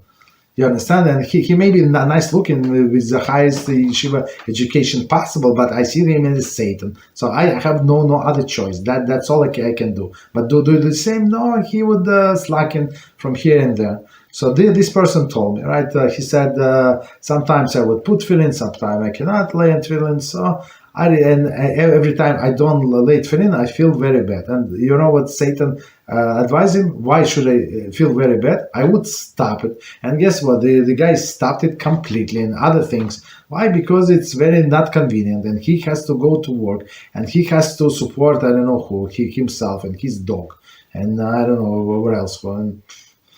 And you understand? And his friends, young fellow. Understand? So he stopped everything completely because Satan told him, your feelings, look, you cannot express yourself with this tefillin. Okay, you express yourself to put tefillin. You take it on a bus, in a bus, in a boat, and in a plane, wherever you are, and put it tefillin. Anyway, you're not walking, you're not riding horse to your work. Okay, I understand it. You start very early. You do it in a bus. Okay, so I took these subways and even in a way in a summer where everybody is undressed, but still, Baruch Hashem, this what is mass transit? What they do? They put the air condition. It's very cold. When you go into this into the train, it's like Arctic. I mean, I like when it's cold, but it's even for me, it would blow in full force. Right? And it would force women to put some shawls on side, to put some sweaters for sure. Many of them wear sweaters. So I would put position myself, and of course take the glasses and position the book that I would close myself, in this position that I would not face anybody, or at least the least. You cannot do this in public transportation, but at least the least people possible. You understand? So this guy, of course, Satan got to him, right, and said, why should we feel so bad? So when you get a good job, so then you start at maybe 9:30, so you're going to pray the full prayer, but now until you work in there, so it doesn't make sense for you to put him in tefillin. So, and I told him before, and he asked me this question, but he has a Satan, he has a Shulchan Aruch, right? This Yankel story, and you have Shulchan Aruch God is speaking to him, and he had this Satan. I told him, but you have a lunch break, you have a smoke break, or breaks. You do have, right? Doesn't matter where you have, where you work. Everybody would give you a break. So you have, have a bathroom break. People go to the bathroom. People go smoking. It's normal to take 5 to 10 minutes break. So they go smoke. Everybody goes smoke. Everybody go to the bathroom, and you go wherever you go and put on tefillin 5 minutes, 3 minutes. How long to take a tefillin? Say Shema, and that's it. Understand? But I'm very, very fortunate. So yeah. So is Satan is very clever? Yeah, very sneaky, 100%. But if you have a strong foundation, it's all nonsense, right? I give you an example. My personal story. Yesterday we started 2 minutes late because I had this issue, this technical issues. So today I was ready 7 minutes before. I was all set, no technical issues. Right. Beezrat Hashem. Okay, so continue to the next question. I have a question about asoko in nashim. Okay. Is it kosher for men to be in the women's clothing business? How about women's undergarments? That's a very, very good question. And as we know, I don't know if you don't know, I'm going to tell you now. I'm sure if they moved away, but there is in a city, in New York City, it used to be not wherever it is now, but in olden days there were many factories and many wholesalers of the women's men and women garment, and people from all over the world would come and trade there. So big warehouses, big or small warehouse showrooms, at least showrooms for the what is it? From the factory and the owners, all of them men, but it's proper for, if it's a woman, the owner could be a man, but it's proper for him to hire women to work. I mean, if it's talking about prices, deals, yeah, they can go to his office or the back of the store, and he can do contracts with them. But on the floor, you can buy from them individually, I mean, not from all of them, but from some of them, right? Right. So some do only wholesale, and you see there is women dresses, and it's we went there few times, right? But all of these women dresses, there is men, and but salesperson usually women, religious women, right? So, but if I mean, it's a lot of money in these garments. We have to understand. So, right. So that's why to say that for a Jew it's forbidden to be in this industry, not so simple. Okay. Well, undergarments, yeah, it's better not to be there. But or he can order or even order. There's a problem because he looks at these undergarments. That's the issue. Right, so I mean, we have to remember that Hashem is going to feed us, right? If He wants it, and it's not up to our intelligence, and not because of our intelligence, and not because of our talents, right? It's actually the opposite. That's what we learned today from Michtav Eliyahu, and this section is called hard thinking. He said that so he turns all the way upside down this cause and effect theory. Maybe one day we can learn it. So he said there that we have to see this opposite. So there is only Hashem in everything. So and if you see somebody successful, it's not because he's smart. not because he's wise, but because Hashem decided that this person should be successful in whatever he do, and as a result of this decision, Hashem gave him this wisdom, and he gave him these ideas, so he can implement these ideas. That's it. Or this general, right? This general of the army, and he won the battle. Yes, he won the battle. How did it work? It's opposite. Hashem decided who is going to win and who is going to lose, and he gave this general this brilliant plan of this strategy how to overcome the enemy. That's it. That's how it works. And then when Hashem decides that this person should no longer be on top, so he just removed his protection, and guess what? That this person started losing money, start losing everything, do one mistake after another, and sometimes the people commit suicide because of that, right? But we know they did all the mistakes not because they're stupid, because we knew before that they were making all of the decision, but because Hashem decided. That's enough. This person is not deserving the blessing. I'm going to take the blessing away, and whatever he does, he's not going to get successful. Maybe successful. Why? Because Hashem decided that he's going to lose with all his wisdom, with all his knowledge. Right, that's how we should look at the things. Okay, so next question. We have a question about shatnez. Learn that if we know a friend is wearing shatnez, are we obligated to pull the shatnez clothing off to save the person from sin? Yes. I wonder what is a shatnez jacket is worn by a woman who would be immodest without a jacket. Right. Immodest without a jacket. If both parties are guys, but shatnez wearer is hothead and might fight with a person in the street, would there be a concern for Hil Hashem? Okay, so let's do a few questions. Okay, so question about shatnez. So what is shatnez? Shatnez is a mixture of wool and linen in the same garment. So if different garments, there is no problem. So for example, somebody have some fancy schmancy man. They wear this linen shorts, right? Linen shorts, and then they might have this this woolen garment, the woolen jacket. Okay, so meaning that there is no problem since two different garments.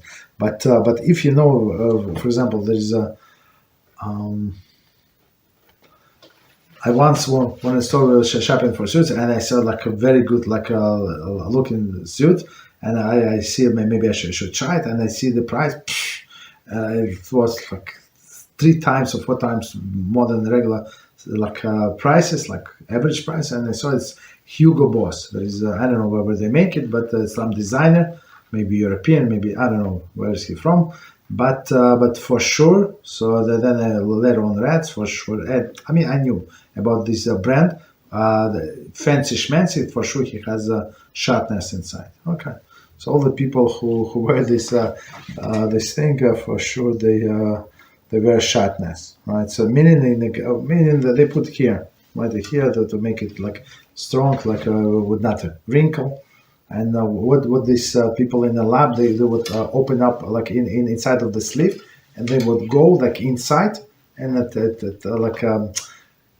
remove some fibers from here, and they check the color, but through the color they can still go from inside, and then in here, and that's it. Is it here also? Shoulders maybe. I don't know what they do. The 3 or 4 places that's enough. Just to get threads, and they see if there is a shatnez. Okay, so after introduction, with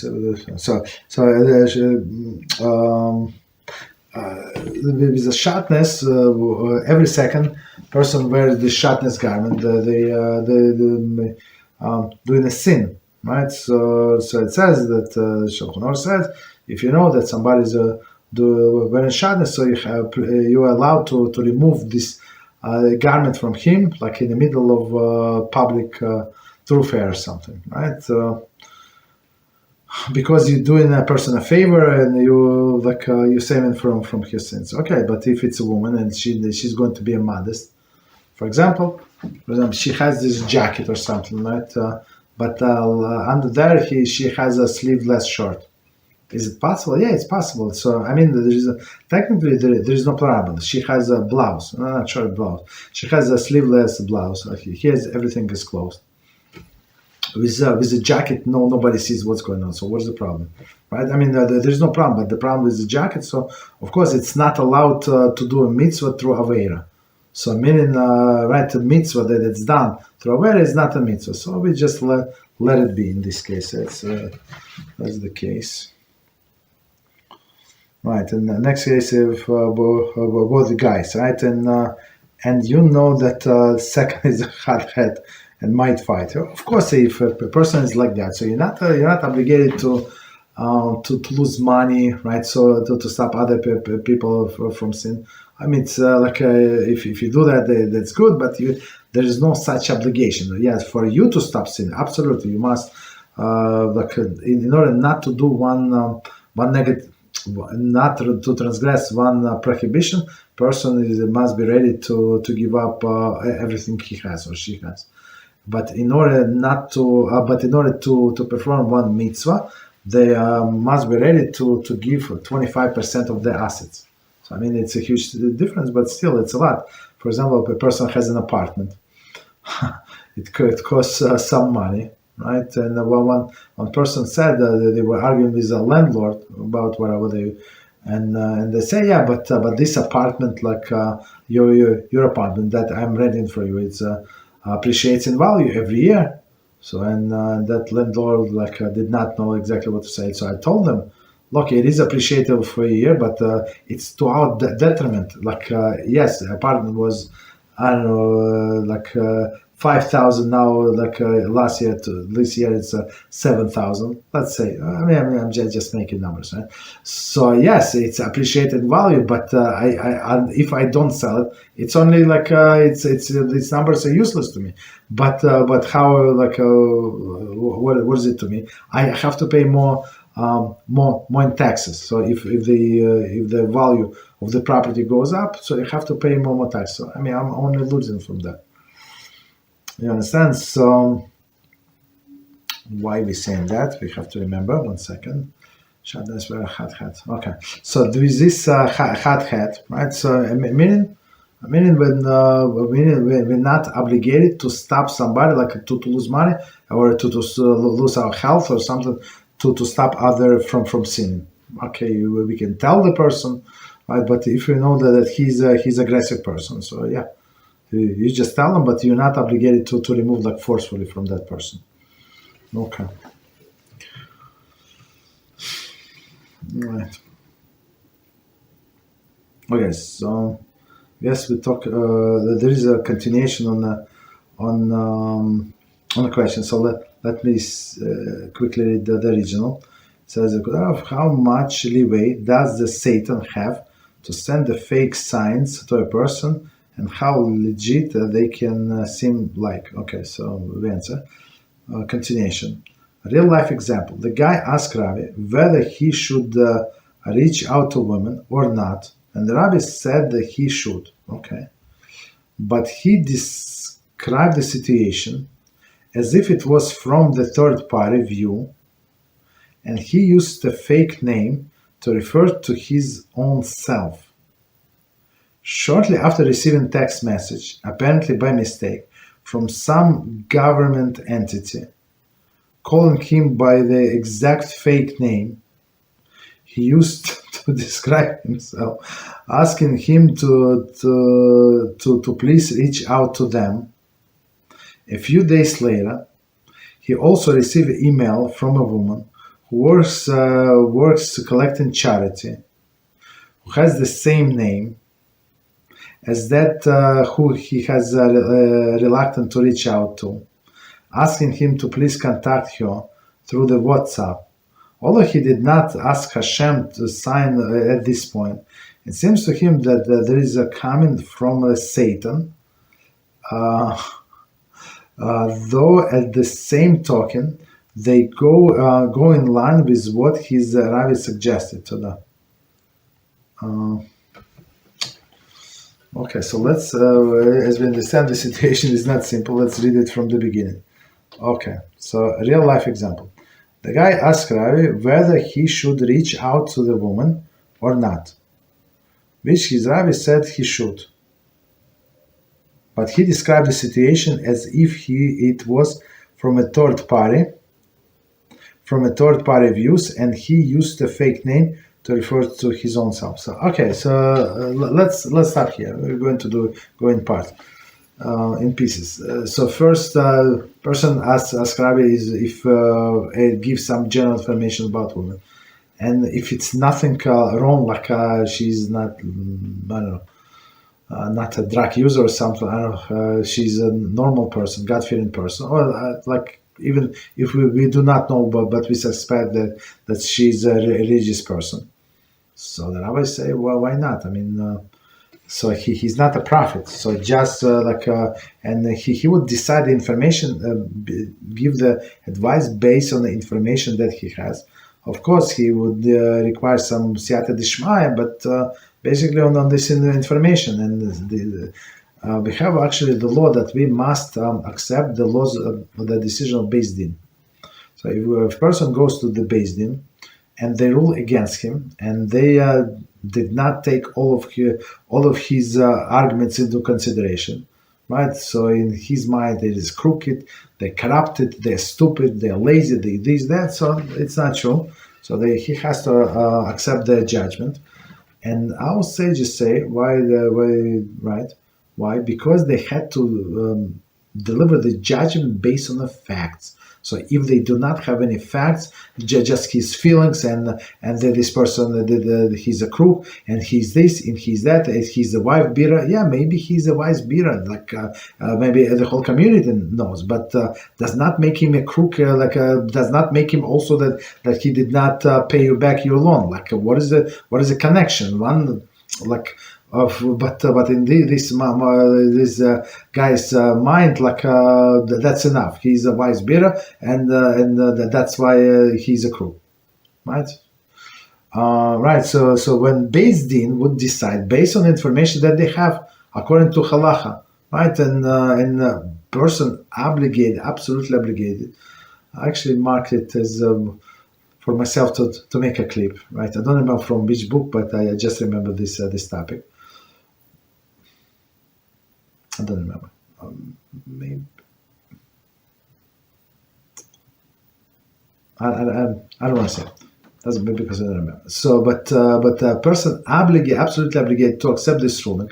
Why? Because the first of all, Hashem allowed this ruling through, and if it was not a correct ruling, so he's going to recompensate that person, right? But these judges, unless you have clear proof that they're crooked, so they were going based on details, right? Whatever they were available, and on the Torah laws, whatever is available. So they cannot use the guesses, they cannot use feelings, and this and that, right? And the same as this rabbi, he got the information. It looks nothing suspicious. Maybe he asked a question or two. The answer sounds okay. So he said, yes, do it. So there is unless he's a very, very holy person, has this Ruach HaKodesh, I mean, and he would send something like in the air, that was not said during the conversation, that's a different story. Okay, so but guy decided to, so he introduced himself with a fake name. Okay, no problem. Continue. Shortly after he received the text message, apparently by mistake, from some government entity, calling him by exactly fake names. I mean, some names like a very popular, names, and he used to describe himself. The name to describe himself. Okay, asking him to please reach out to them.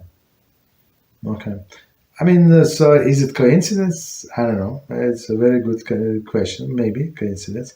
A few days later, he also received email from a woman who works collecting charity, who has the same name, as that he who reluctant to reach out to, right, asking him to please contact you through WhatsApp. Okay. Although he did not ask Hashem for a sign at any point, it seems from him that this is coming from a Satan. Though the same token, they go in line with what the Rabbi suggested. So, all of these details are very, very strange, but still, if he let him contact the woman and see what happens. All of these things, it's very strange, of course, but you never know. I'm not sure, like maybe some piece of information missing, but just so you know, people sell information, right? People sell information. I give you one example about my personal story. So I was looking for car insurance. So I filed this thing on application on internet. So a few companies, they offer me much more than I was paying. Right, whatever. So I did not go with them, but they sold my information. Guess what? So I got so many calls, so many letters for extending the warranty. I have old car, what extended warranty? Of course, until now, this was 2 or 3 years ago. Until now, the last call I received today. So I thought, whatever. I thought doesn't matter. So it was about this warranty. Understand? So people sell your personal information. They know your name, they know your car, they know the make, this and that. So, but does not mean anything. So I would say, so just continue. See how it ends up. You don't know. Maybe there is a logical explanation, how all of these people use the fake name, but I don't know. So continue. We stop right away to listen to a Rabbi who, although almost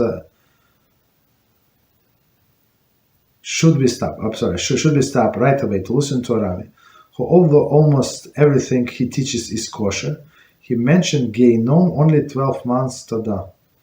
This thing about Gehinnom, about being 12 months, is actually in the book of Halachic, just so nice, Shulchan Aruch, right? And so unless you go into details, so you would not know. So people who did not learn, so if this Rabbi would reject the proof, if you give him the sources to the contrary, and he would reject the proof, that's a different story. But until if they don't, so it does not mean just because person cannot be knowledgeable in all of the areas of halacha, right? So some people know how to they are into the parsha of the week, right? So the parasha, and they go to different commentary, and they develop these stories, and from this book, from that book, and they have a 1 hour class from that, right? And it's very exciting, 45 minutes. Well, it's very exciting, very, very interesting, very, very fresh every time. So he would he would take different commentary and look at the same issue from different perspectives. It's very interesting, but does not make them build a big Talmid Chacham in a Talmud or something in Halacha. Some of them not know Halacha, right? So, but that does not make them not kosher. That's for sure. So the story with what I said yesterday. So this Rabbi, he was actually very popular. Very, very popular, very, very popular, and but he even in this story, if you see the original, the way I said it and there as he said it, so you see that the Apikoris is speaking, unfortunately, but you can kosher things. Okay, so next question. So next question, a question about shidduch. It is a sufficient reason to reject shidduch because the guy is asoko nashim. That's a good question. So again, the question, is it sufficient reason to reject the shidduch because the guy is asoko nashim? I want to say it depends on the personality, but some of these people are womanizers, just so we know, so we understand, because they are so good with women, And for example, I see this every day, every Friday when I buy flowers for my wife. So I pass when I get the flowers, I have to go like on to my car, right? And I pass this barber shop. Men, they don't do women, only men. So these men, they looks like, I don't know. I think most of them gays. The way they dress, like the hairdo, like beards, like so. Everything is so perfect. It's unbelievable. So and they in too much into their looks, and the same is the men like too much in their looks. Why? Right? Because they want attention from women, and they custom women, and she comes and she gives them all the compliments. He looks good and stuff like that, and right, and he likes to hear compliments. So these people would even though he's married now, he's going to look for attention. His wife is not enough. He needs a lot of attention. That's let's put it this way: we have to be careful, right? With these people, we have to be careful. Right. Because it says, actually, I think, if I remember correctly, it says in Perkos, for a man, don't train your son to go in these professions, to be like, so his customers would be mostly women. Okay, if he has a wife work with him, there's no problem. So let her find take care of the customers, right? Women customer and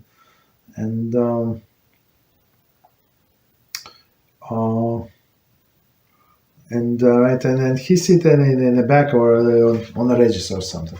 I give you one example. I remember. So we went to this neighborhood, all the religious people there, and me on the Shabbat, my wife, even before the wedding, I think it was before the wedding, and she said, "I want to see this vase. What is the vase? Yeah, vase, a very beautiful vase."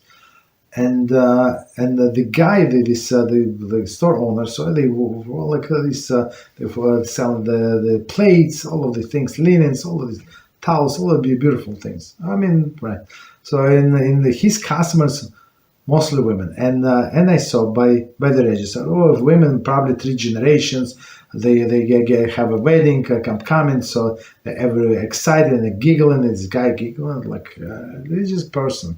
Religious neighborhood, okay, and then he was getting something for them, and I asked him a question. I said, "I apologize. Can you or somebody show me this vase?" It's like it was very on top. My wife said, "I want to just see this," and we're going. Okay, no problem. And he stopped like who are you? Like I'm busy. So look, meaning the man is not nobody, but he's busy. He was busy with women, and he came back and again nice. Like not rude like he was to me, like again giggling. So this I was like shocked. I mean, you're in a religious neighborhood. You don't behave like that.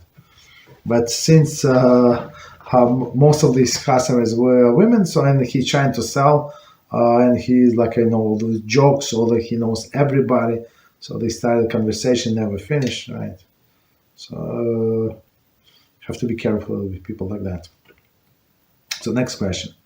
Rav, is there some physical isurim as a consequence of lashon hara inside the mouth or near the mouth area? If one takes lashon hara, does it get isurim for this for his thumbs? Okay. So let's go from the beginning. Okay. Is there some physical isurim consequences of lashon hara in the mouth? I mean, yes. So all of this. So somebody is ask me a question about suffering. The person goes, fortunately, through a lot of suffering, and I'm going to tell him. Of course, he asked me why. When a prophet, I don't know. I do not know why, but for sure it is connected. I mean, I don't know that person that well. Or not well at all. So, but for sure, it is clearly connected with the sin for sure. So, if a person is into lashon hara, right? So, yeah, for sure, Hashem can send him something in his mouth, right? And lashon hara is considered to be like when speaking, writing, or communicating when other ways, like winking or something. This guy, or like with any emotions, is considered to be lashon hara. When somebody is typing the text, and for sure, so can it be on the thumbs? It could be on the thumbs. So yeah, so for sure, like I know one person, and he was he into like talking in a show, and he's so annoying and very annoying. Did I have confrontation with him? Maybe a few times, but mild confrontation, not hard ones. But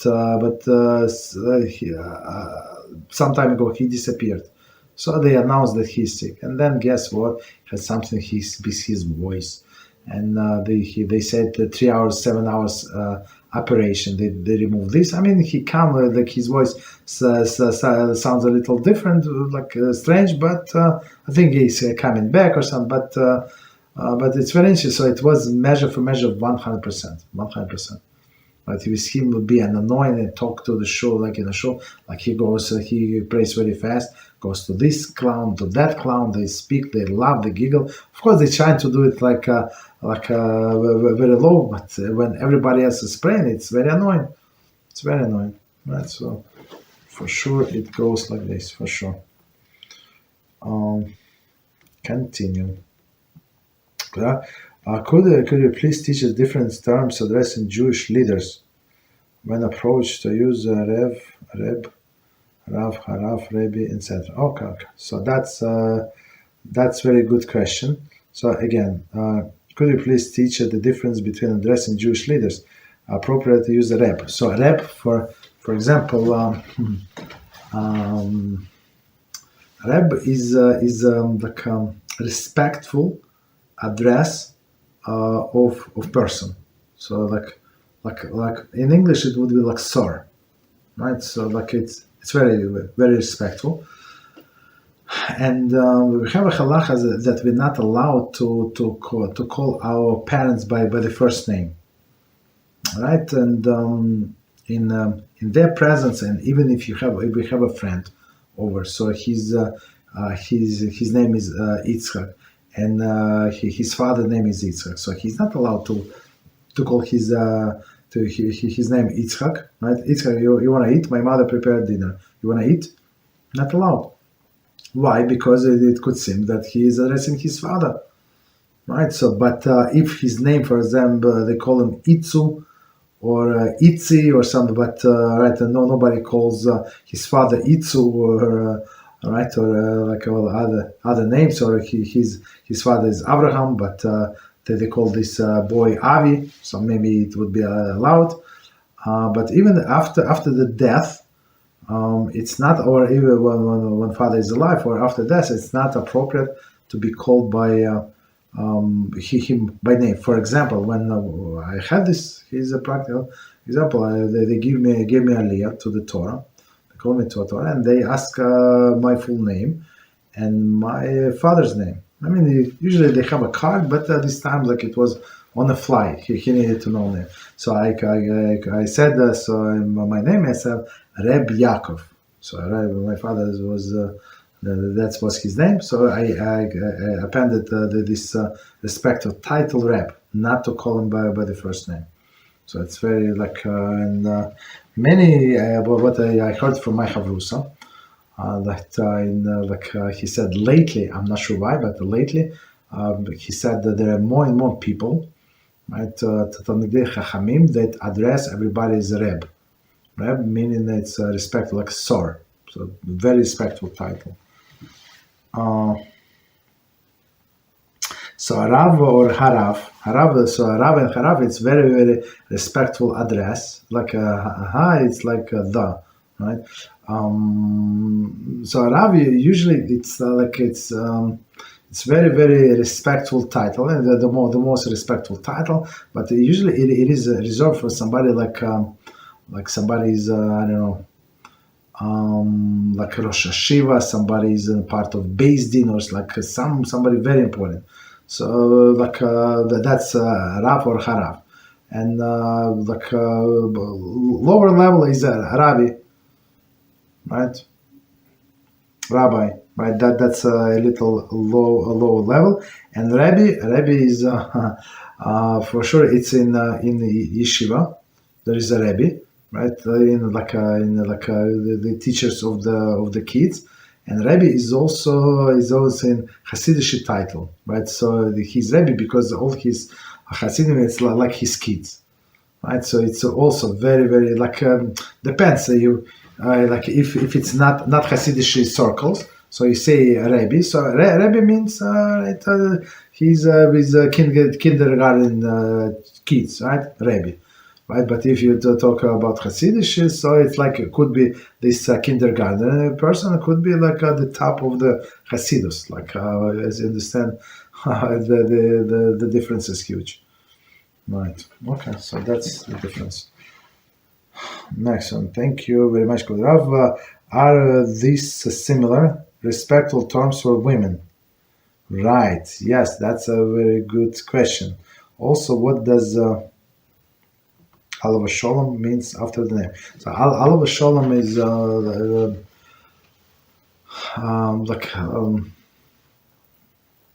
make he rest in peace or something, right? So it's like Alavah Shalom, right? So it's only after dead people, like deceased people, and when they're not somebody like outstanding.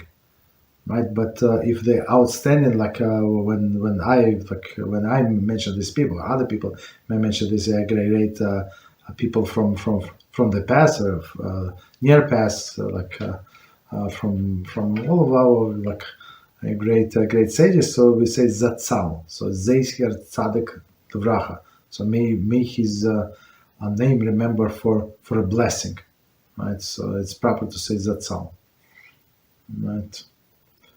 For women, yes.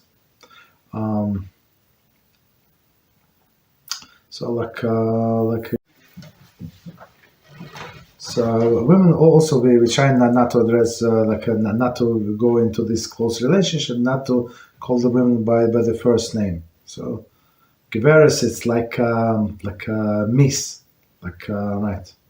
So like Gvir. So if somebody Gvir says Gvir, I mean. Many times is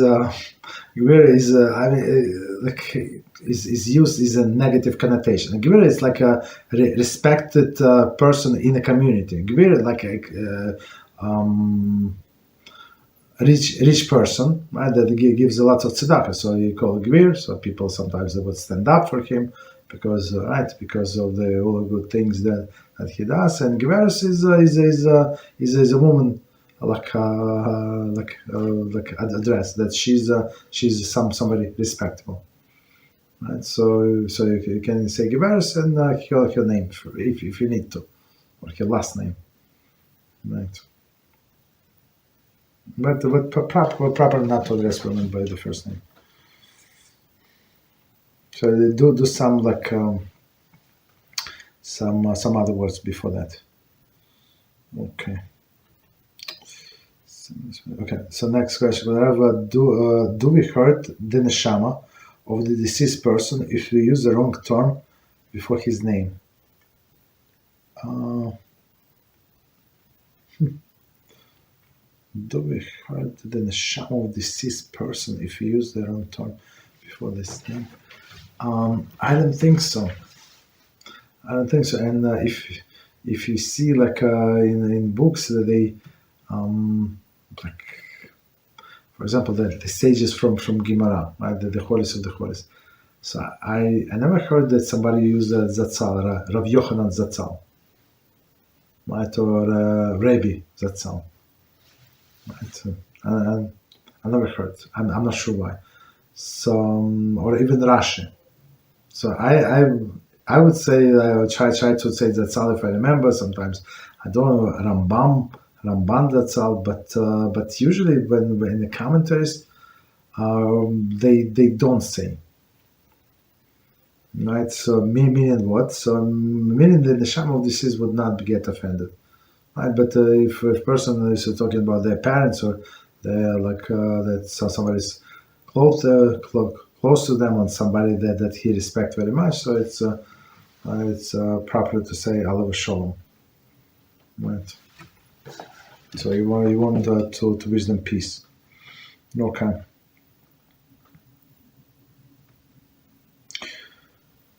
Okay. So the next question, I heard I heard the people change their names when they have the same name with the same gender-in-law. Right. One could have expound on this. Yes. So exactly the same idea. So we actually should, and it's proper to treat our in-laws as our like parents.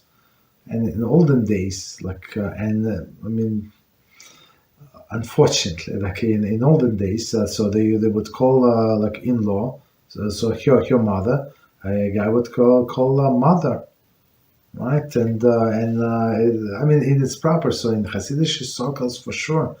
And religious person, I know a friend of mine that I spoke yesterday. So I heard him address his father-in-law Tati. Tati is like in Yiddish, like a father, like very, very, like very, very respectful. So this guy who lives this person passed away, right? This person passed away, but his mother-in-law is alive. I never heard him address his mother-in-law, but I'm sure that he would call her mother for sure. Right, so that's same as you're not allowed to call what was it? So you like, for example, your cousin. So your cousin came, and your cousin happened to have the same name as your mother. For example, it's possible if they were named after your great grandmother. Tzedekis, possible, right? So you were not allowed to call your cousin like by the first name, because it might imply that you call your mother. Have I heard that people change their names? It's not proper to change your name, but it could be like a person have double name. Call him like or her in the presence of that person. By another name, so it's proper to call the person by two names. But for example, or so call him by a second name. So, for example, person has Reuven Yitzchak, right? So and his in-law is Reuven, so call him Yitzchak. Okay, there is no problem, right? But it's changed the name completely. I never heard about it, right? So and his so meaning that the problem would be with his wife, right? The wife, if father has father Yitzchak, and her husband is Yitzchak. So if she changed the name Itzu, Itzi, I don't know. There's 70 names for Yitzchak. I don't know all of them, all of the variations. So and nobody ever call her father Itzi. Itzu, so there's no problem then. Right? It's like it is the same name, but it's different name, because nobody addresses her father as Itzi, right? So that's why that's the thing. So again, in laws, it's like our own parents, and as same as we must respect our parents, we must respect our in-laws. So, but if you cannot for whatever reason, so it's a very smart idea to move as far away as possible. All right, and that's it. In this case, you're not obligated to come to them and do sit with them like I don't know over the holidays. For example, this this year we had a three days holidays, and we see like some people would bring their guests to show. So I mean the children came. And one guy came with his married children, and the younger has maybe one child, but the older has 5 children. So all of them got stuck in that apartment. I mean, maybe they have 3 bedrooms, but still so many people in one apartment. So it was a little too much. I mean, like 3 days in a row. To like in a very, very close environment. Unless people like it, there is no problem, right? But if you don't want this other, like it's too much for you, like move away. So even if they invite you, so maybe you go in there once in 2 years, but not every other holiday. Understand? That's a good idea. Like have to think like strategically, like what do you want. But on the other hand, you have your parents or your parents around. They can help you with kids. Can help you with many different ways. So I have to see. A person has two names. Which one has the more influence over him? The one they call him by the most, or the it's proper to call the person by both of his name, but many times it's not the case. Many times, what name has influence on him? I think yes, and I think that the name that he's been called by. Why? I'm going to explain why. A person, for example, a person wants to change their name, right? Wants to change that for whatever it is. Change their name or add the name or take a Jewish name. They did not have a Jewish name. So the practice is that a person must be called by that name for 30 days. So like it's very he has to, or he or she have to tell people to call them to call him or her by that name at least 30 days. So now what does it mean? So now this name is public.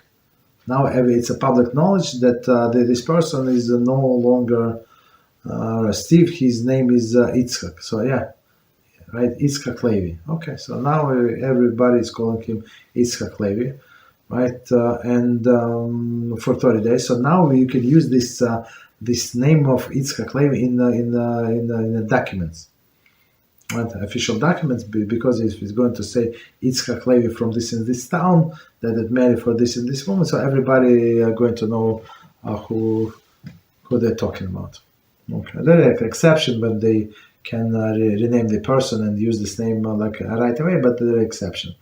In most of the cases, we require a person to be called by this name for 30 days.